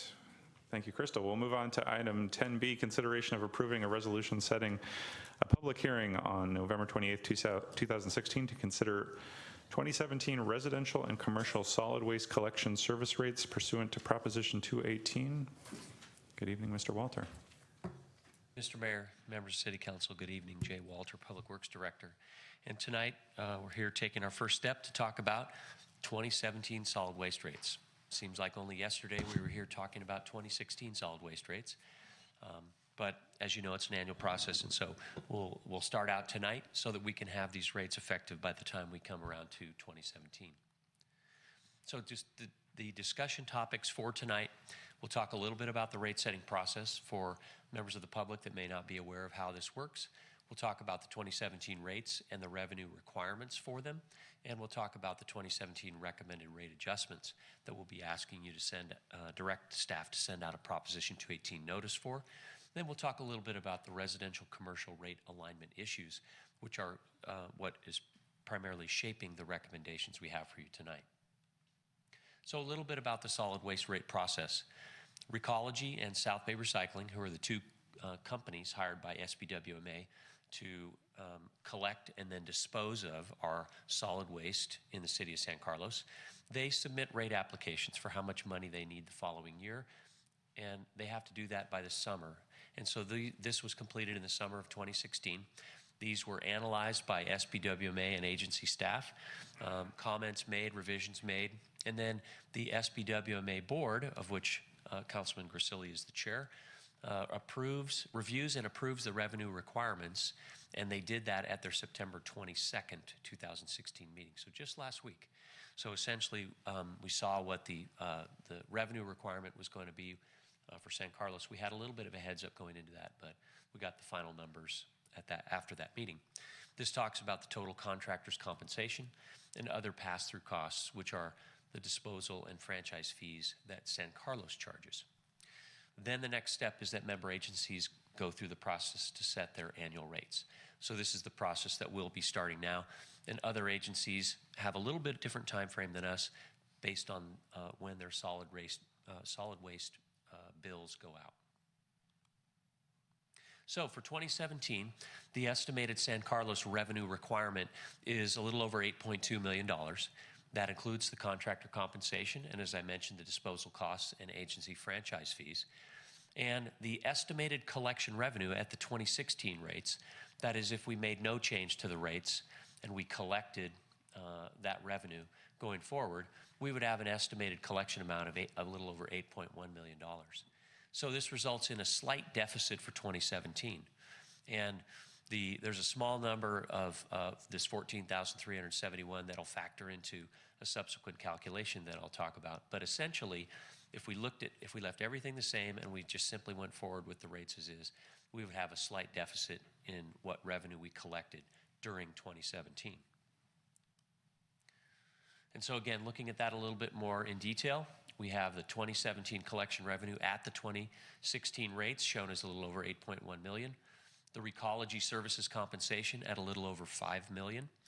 The SBR disposal and processing costs, that's at the transfer station and the recycling facility, a little over 2.1 million. The city costs and franchise fees at a little over $1 million. And so that estimated deficit, again, almost $120,000. So when I use that number going forward, I've corrected it to include the 14,371. So the number on the next page will be reflected as 134,131, which is essentially what we consider to be the deficit for 2017. The estimated deficit, as I should say. And of course, it's never just as easy to think about it in only 1 year. As the council is aware, there are typically 3 years in play whenever we talk about solid waste rates. We have our 27 rate year estimated, and in this case, estimated deficit, shown in red. We have from 2016, which has not yet finished, so it's still just an estimate. We're showing a surplus of about 131,000. We look back at 2015, and with the calculations that are provided to us by SBWMA staff, it's showing that as 2015 comes to a close before it's finally audited and made actual, there's still a surplus of about 101,000 from that particular rate year. And then in 2014, finally, which one now becomes actual, that is, it's finished, done, we had quite a significant surplus from 2014 rate year, which all told, pushed together, indicates that the city is looking at what amounts to be, in this 3-year sort of horizon that we always look at, an estimated surplus of about $427,000. So what does that mean? That's essentially a 5.3% decrease if we were to adjust rates based on that number going forward. So that's pretty good news. We don't have a need to raise rates particularly high for substantial new revenues. And so from that standpoint, it's not something to say we have this money to do what we want with, but it is money that is sort of in that, we'll call it the reconciliation account as we look at those each of those 3 different years. So one of the other issues that we face, and on the slide on the screen, it shows again the number for our total 2017 revenue collection amount. And when we break that down into the commercial revenue and the residential revenue, which is essentially San Carlos has a number of residential accounts and then our commercial and industrial and multifamily accounts on the other side. So we look at the revenues that are proposed to come in based on the same rates for 2016 moving forward, and we show that on the commercial side, we will be essentially over collecting the revenue based on current rates by about 17%. And on the residential side, we'll be under collecting revenue based on the comparison from revenue to cost by about 29%. And the reason that I bring this up is that over the last couple of years, we brought to the council's attention that there is apparently, and over time has developed an inequity between the cost of providing the service and the rates charged on both the residential and commercial side. We haven't been able to go back and trace that back to find out exactly how that happens step by step, but here we are today at this point in time, and we have a pretty significant difference. And one of the things that we need to think about is, well, what's important about that? Why should that make a difference to us at all? So as we look at the impact of Proposition 218, essentially, the city of San Carlos is permitted to recover all of its cost to provide refuse collection services of containers of various sizes, so long as the revenue derived from the ratepayers for the service doesn't exceed the funds required to provide the service. So all being equal, we would charge ratepayers exactly the same cost as it takes for us to provide the service under the contract. But for whatever reason, at this point in time, we've gotten kind of out of whack in that regard. So again, as we've identified before, the issue is not only the residential versus commercial rates, but to a degree, because the council has been aware, we have some slight inequities that relate to the residential carts. Then when in years we were trying to encourage recycling, we sort of incentivized the cost to go to a smaller cart. And so some of those costs are less than what it takes to provide the service. And on our larger carts, the rate is actually more than what it takes. So we have sort of a two-pronged approach. The problem, we've tried to deal with that the last couple of years on the residential side by reducing the cost, the rate for the biggest residential carts. And tonight, what we want to try to get the council to focus on moving forward for this particular year is trying to deal with the residential versus commercial inequity. So in the staff report and the documents that you have, we've come up with what we consider to be 5 options for the year. So for year 2017. So one option being the do-nothing approach. That is, we would be in a position based on the reconciliation numbers to go forward with rates the same as in 2016. We would have enough revenue to be able to pay Recology for the services that they provide. So that's option one. And then one of the things that has recently taken place, as Councilman Grisilli has mentioned, is SBWMA has recently hired a new executive director. And as in my discussions with him, he is interested in exploring this commercial cost issue further. And so because he has been on board for only a short amount of time, we really haven't had the time to dive into that. So without a lot of detail to provide in an analysis, this option being one which, if we want to just wait, we could leave the rates the same and it would not have a significant impact. Option 2, 3, and 4 are different transitions, a 1-year, a 2-year, and a 3-year transition to help bring that, to change that cost to rate inequity on the residential and commercial side. And one of the things in attachment 2 on page 2 and 3 are tables that give you the annual amounts of what it would take to provide that 1, 2, or 3-year transition time. And then with option 5, after some discussions with the city manager and the city attorney, we've come up with an option that would begin a gradual transition towards this realignment by introducing a 2% decrease on the commercial side and a 2% increase on the residential side. So the options, at least as it relates there, the one that we're recommending for council to consider tonight as we move forward would be option 5, and that's taking a 2% reduction on commercial and having a 2% increase on residential. So as it relates to that particular increase on the residential side, the chart on the screen has the cart sizes on the left side. It shows the 2016 rate per month that was charged, the proposed 2017 rate, the difference in both a monthly and an annual amount. And as the council can see, based on that red square, the annual impact to residential ratepayer with that particular cart size would range from between $5 and $16 per year. That's at a 2% increase. On the commercial side, if we look at a 2% decrease, again, we have a chart that shows the different cart sizes and bin sizes, and we have the 2016 rate per month and what we would propose in 2017. And again, the red square would highlight what would be the difference per month. I didn't do any more detail on difference per year because on the commercial side, generally speaking, you have multiple carts of the same size, several different size carts. You have multiple bins of the same size, a couple different size bins, and you also have a frequency that is different. 1 times a week, 2 times a week, 3 times a week, all depending upon the commercial account.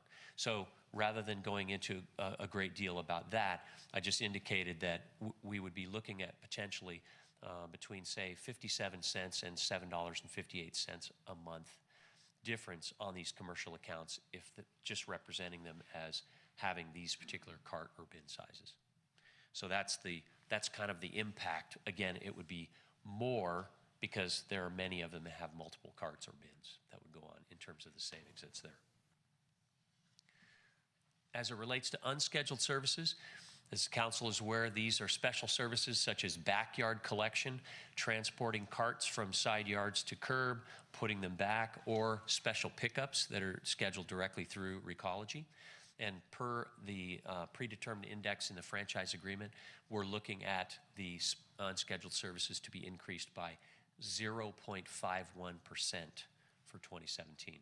Not a large amount, but yet based on our contractual agreement, we pass these along only to the customers who subscribe to them. This is not at all part of what the general rates are for residential customers.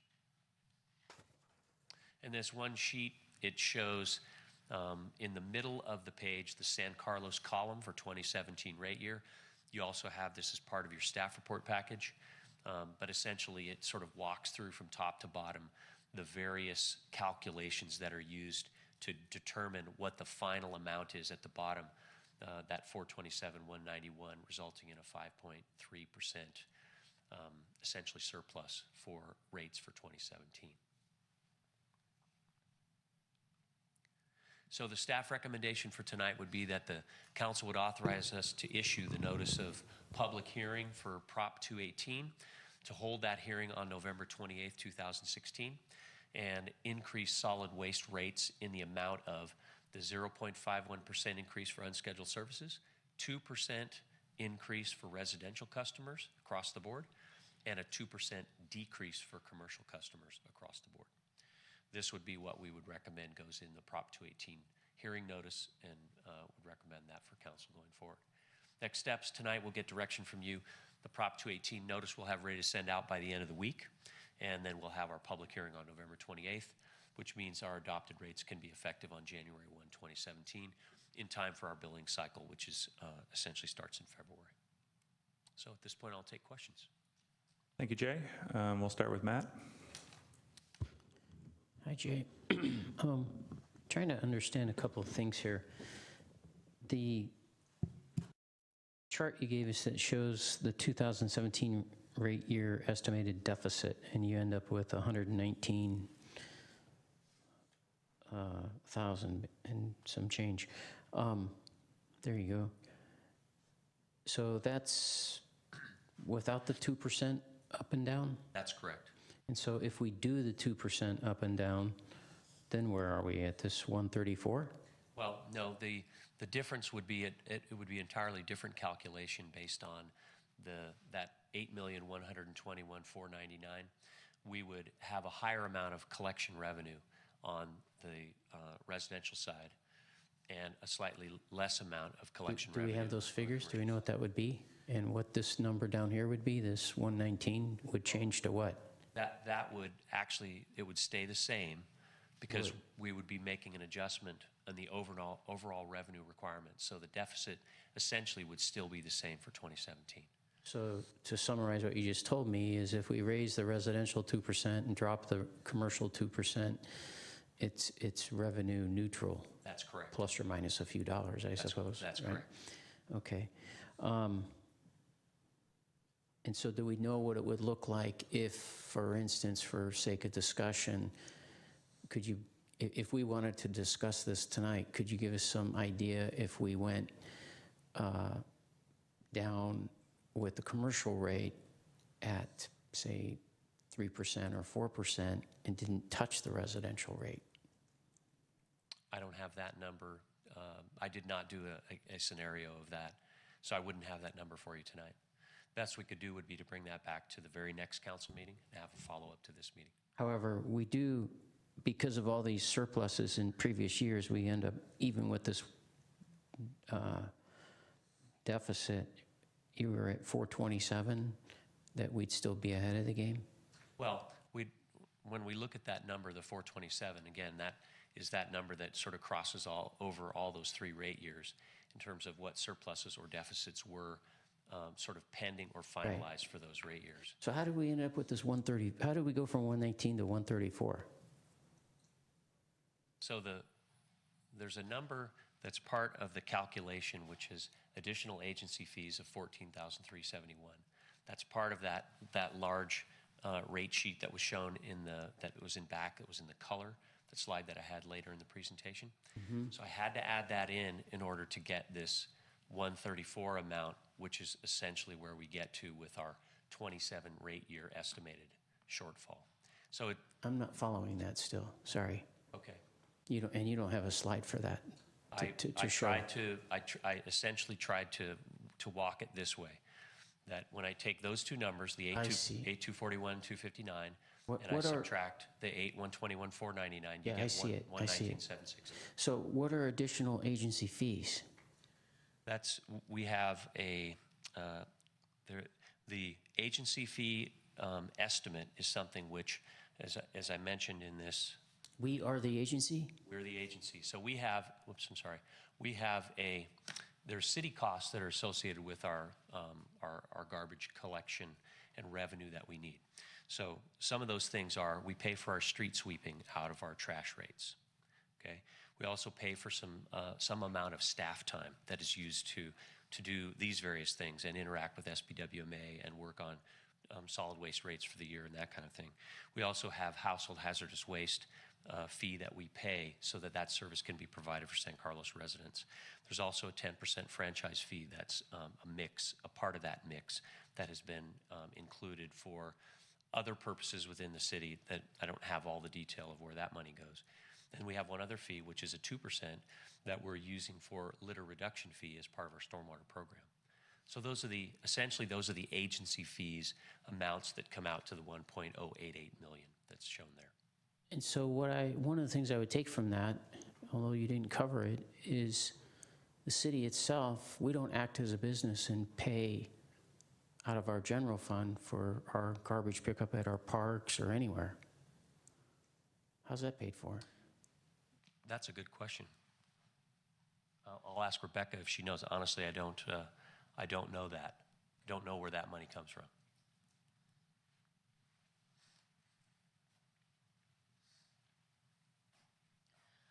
The garbage fees for the parks, there's a park maintenance account that we use to manage our parks maintenance. As far as the garbage collection fees, I'd have to go back through the detail. I don't have that right in front of me. We do have a budget for our parks maintenance that includes all the maintenance of those parks, including recycling and pickup. So I think we just increased this last year. Yeah, I need to go back and look. I don't have the exact line. So you don't item have the details. numbers, but it does come out of the general fund for the city to pay for its own garbage pickup at parks and other sites that we have, City Hall, et cetera. We pay for the maintenance. I don't know exactly the line items in that. I'd have to go back and look. I'd be interested to know. Because otherwise, what it looks like to me is we're putting on the other businesses and the residents of San Carlos to pay for garbage pickup at our parks and City Hall and other facilities, and we don't treat ourselves as a ratepayer. And that, to me, I don't know how the rest of the council feels, but that to me does not sound fair, because we have a general fund to pay for those things. And if we're not paying for them out of the general fund and acting like a business and paying our own fair share, then that's, like I said, I don't think that sounds fair.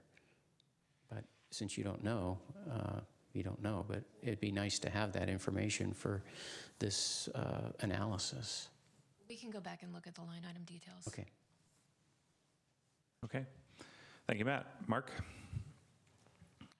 Thank you, Mr. Mayor. Thank you, Jay. A couple of questions, but before that, just a general comment, which actually is both for you on the Technical Advisory Committee and Bob on the SBWMA board.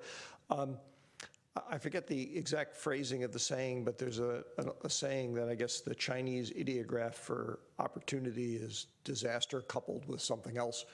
And I actually, not to make light of it, I actually hope that some time will be spent by Rethink Waste and Recology to considering whether or not, since they have to rebuild the plant anyway, whether there are ways that could be rebuilt, that would make it a better fit for the way we do trash collection these days and recycling collection. In other words, to try and save money, lower costs, okay, because they're going to have to rebuild it anyway. Probably not possible, because I know they spent a lot of time designing it in the first place to be as efficient as they could, but since you're going to have to redo it anyway, might as well look. First question I had is, I want to make sure I understand how the roughly, what was it, $400,000, what I think of as the tentative historical surplus, how does that roll out through the staff recommended option of 2% increase to residential and 2% decrease to commercial. Does it get absorbed in there somehow, or how does it work? Essentially, as Councilman Grocott described, the changes we're recommending, the 2% up on commercial or on residential, the 2% down on commercial, are revenue neutral overall. So the revenue requirement, the revenue we would generate is not changed. So this 427 really is not affected by that. And I haven't proposed to use any of it for any of the offsetting costs. For example, if we were going to raise rates in one category. Or, for example, I suppose what that says is that we could also hypothetically look at lowering the commercial rates more than 2% and that cover that with the $400 and some odd thousand. It would be, as I've mentioned in the past, I don't view this as any kind of a rate stabilization fund or money that's I'll call it ours to do all that we want with it. I think we could use it to a degree. That is, I'd want to do the calculation to learn how much that would offset an additional decrease in the rates. I don't know that number for now, but for the calculations tonight, I have not included any impact to the 427. Well, I won't make it now. I'll do it when we actually have council discussion as opposed to asking questions, but I have a thought about how we could actually factor it into a somewhat alternative plan that I have that I'd like to suggest. But in terms of questions, my last question at this point is the proposal, the recommended option to increase the residential cart rates by 2%, pretty much across the board, as I saw from your chart. I presume that that in and of itself does not do anything to try and alleviate the Prop 218 differential between the small carts and the large carts. That's correct. I took this year off from the previous 2 years where we had lowered the rates on the two largest cart sizes, and I left essentially I didn't make any proposed changes to those cart sizes at this time, anything further. So I decided that my recommended action would be to let's tackle the commercial versus residential issue, because we did 2 years worth on trying to get the residential issue more in line. Okay, and roughly speaking, and this really is the last question, roughly speaking, within the differentials on the residential carts, if commercial versus residential, it's like $800,000 or $900,000 a year. Between the various residential carts, what are we talking about at this point? Because we did make a couple of years worth of progress. Is it a few $100,000, $50,000? What is it? How close are we? I don't have that number in particular. As far as making progress, I think what we were able to do was overall in the course of the 2 years, I think we lowered the cost of the 96-gallon cart by $25 per month, and the 64-gallon cart I think was by $15 over those 2 years. Okay, so it's probably a couple of $100,000 given the number of carts, as I recall. Okay, and thank you. Yeah, those are actually probably the two lowest number populace-wise carts. Thanks, Mark. Bob? I just wanted to verify that on the 427 schedule, that the real number, the actual number of 328 will not ever go away. That's correct. That's the only actual Right. In other number words, that we know next year for it may sure. say 2014 or 15 or whatever the heck it's going to say, but that amount is never going away. That's correct. So That's the final one. it's in our account. We have it. It's a reserve. If the other ones all turn negative, we still have that 328. That's right. And again, I'll just reiterate that my point is that it's not necessarily a reserve, but yet it does provide some cushion from other surpluses or deficits that may But come up. that's the only technically real number on the page. That's correct. Okay, thanks. Thanks, Bob. Ron? Thanks, Cameron. Just a couple questions, Jay. Is there a continuing trend toward smaller carts in the residential side? The cart migration has slowed dramatically in the last year. I think it might have been in the below 100 in terms of the migration of carts to the smallest size.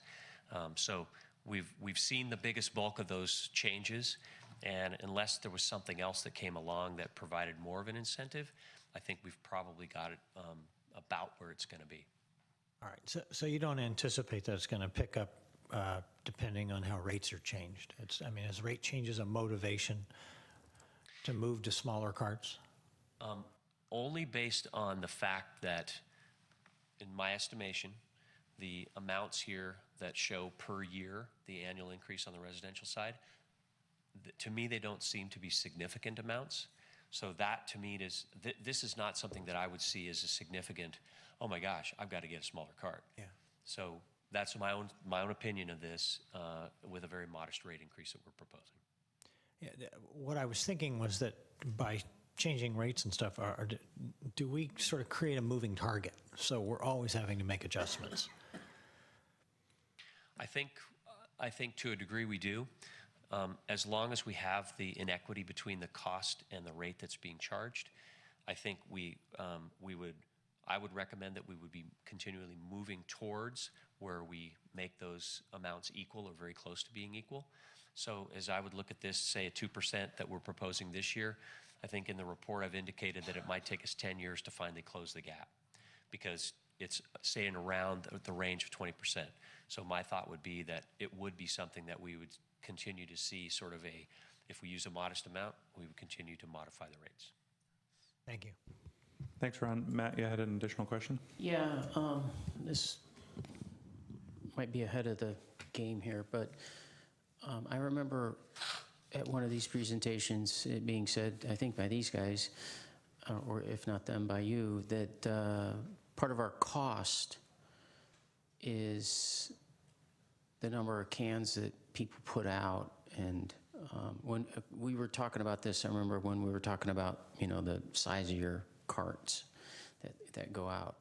And the comment was made that if people don't have things in those carts or very little, yet they put them out, it adds to our cost of service that accumulates throughout the year.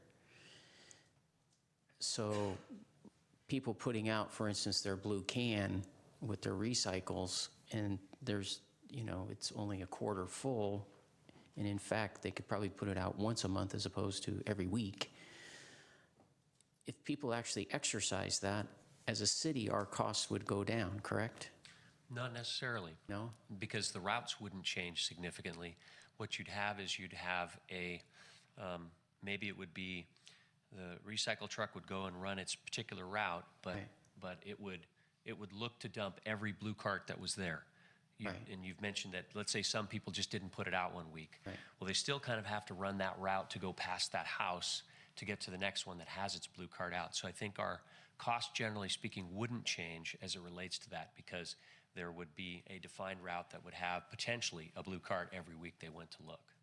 But still, the time to stop, time to load, and then take off, and so forth.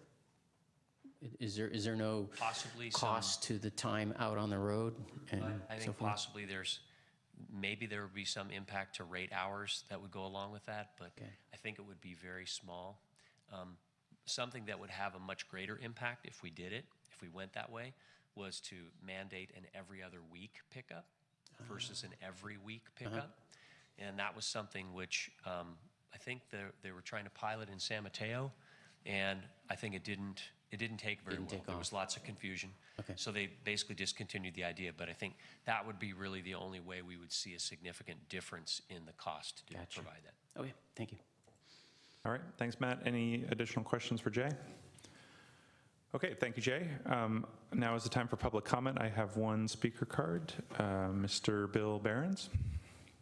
Thank you for your patience. Good evening. It's been interesting. Mayor and Council, my name is Bill Behrens. I live at 793 Elm Street.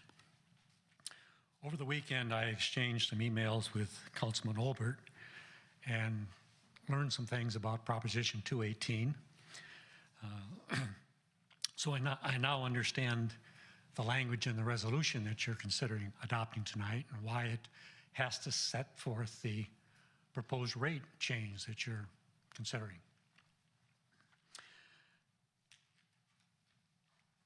That's the correct procedure under Proposition 218, but if you will, I think that puts anybody that considers another rate adjustment more appropriate in the hole. The council has made a decision, expressed it in the resolution, and then holds a public hearing, and individuals coming are really coming to ask you to change your mind. That's not the usual role of a public hearing, which I think is to provide information to the council before a decision is made. I've been in that position the last 2 years. I've come to your hearings and I've spoken. It's not a comfortable feeling to try and figure out what can I say that will make the council change a decision that they've already reached. I'd like to suggest and really to urge that you step back and seek public input on all 5 of the options that the staff report has set forth before you undertake your required Proposition 218 hearing. I'll call it a pre-Prop 218 hearing, if you will. I think that you would benefit then by learning what your constituents think about each of the options and would be able to make a better and more informed decision when you adopt the resolution calling the Prop 218 hearing. Thank you.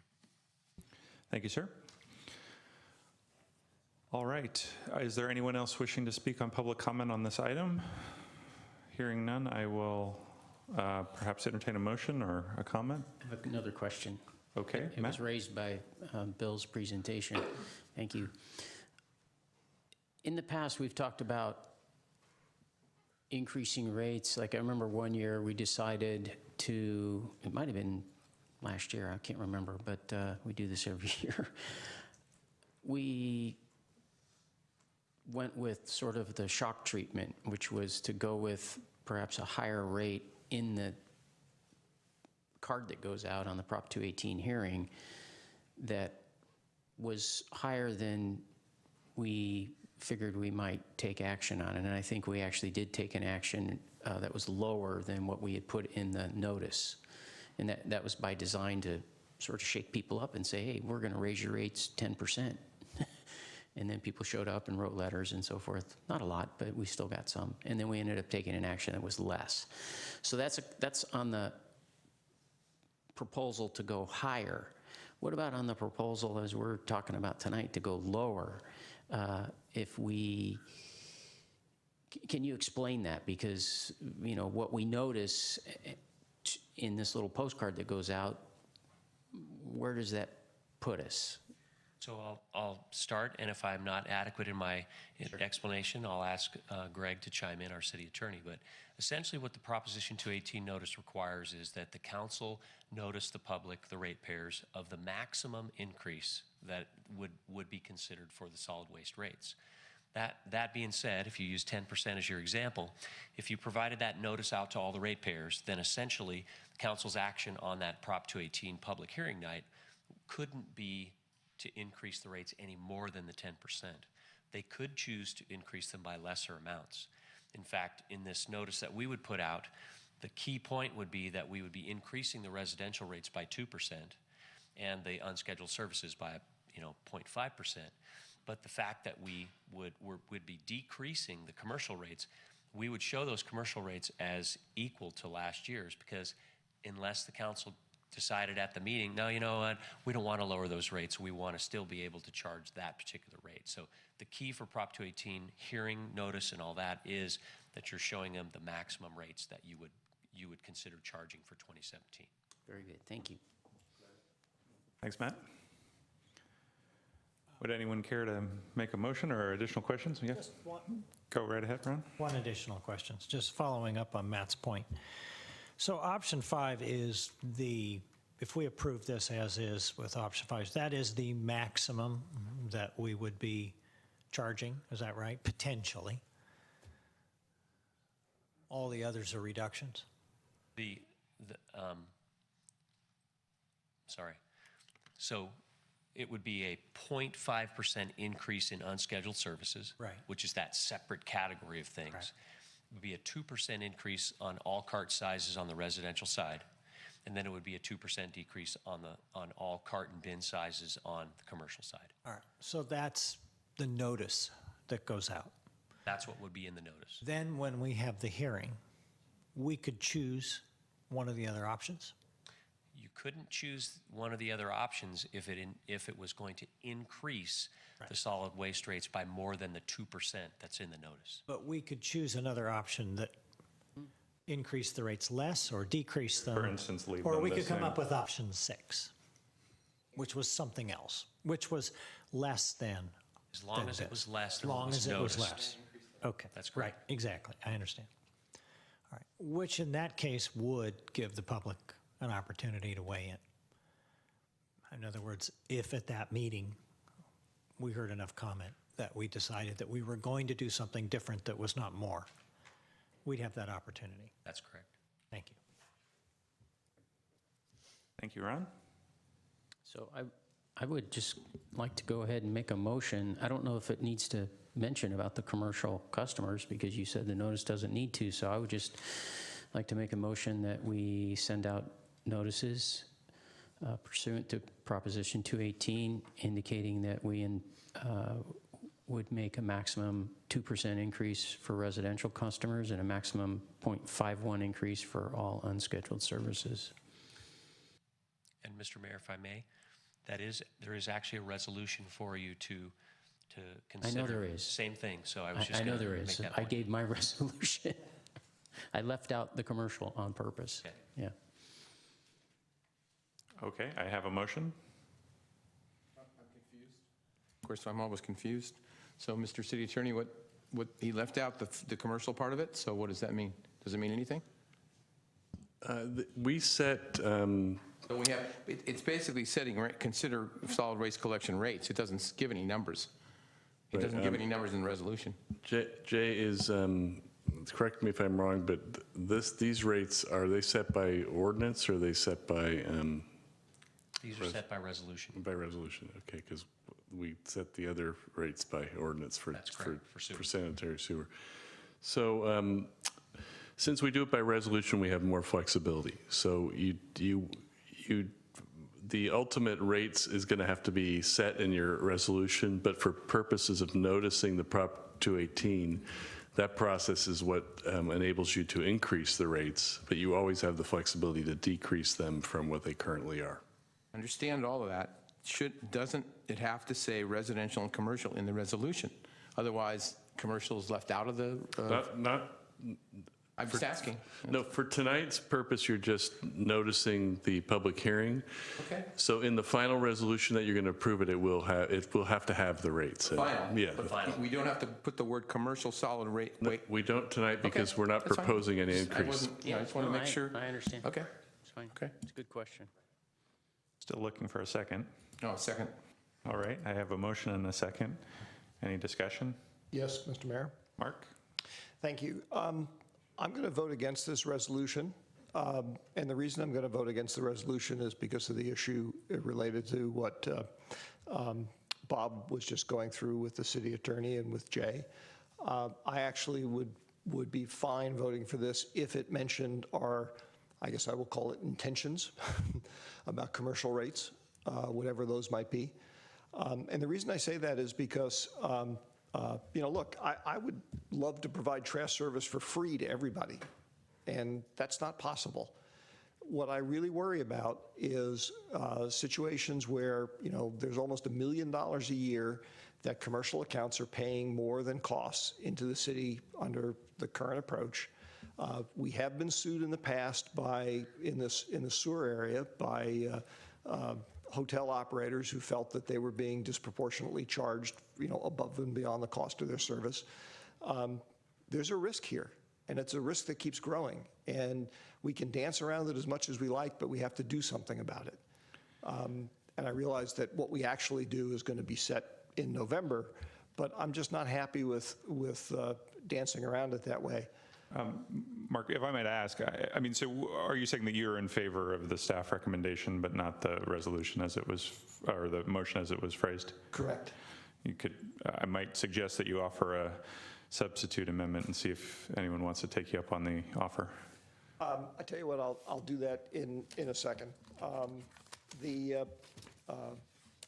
also had, I have an alternative idea that I want to mention, which is that when we come back to talk about this in November, we consider using the general fund surplus in part to help drive down the commercial rates faster and have basically borrow money, take a loan out of the general fund, repaid out of, to be repaid out of rates on residential increases in the future, and basically try and mitigate the risk that we're faced with.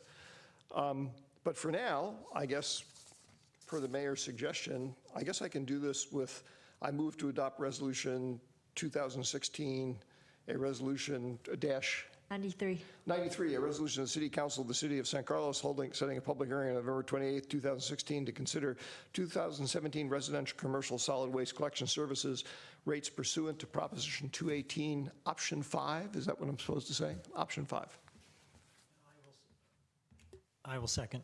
All right, so we have a substitute motion offered by Mr. Olbert and a second. Any discussion? If not, we'll call the roll on Mark's substitute amendment. Councilmember Collins? Yes. Councilmember Grisilli? Yes. Councilmember Grocott? No. Councilmember Obert? Yes. Mayor Johnson? Yes. Okay.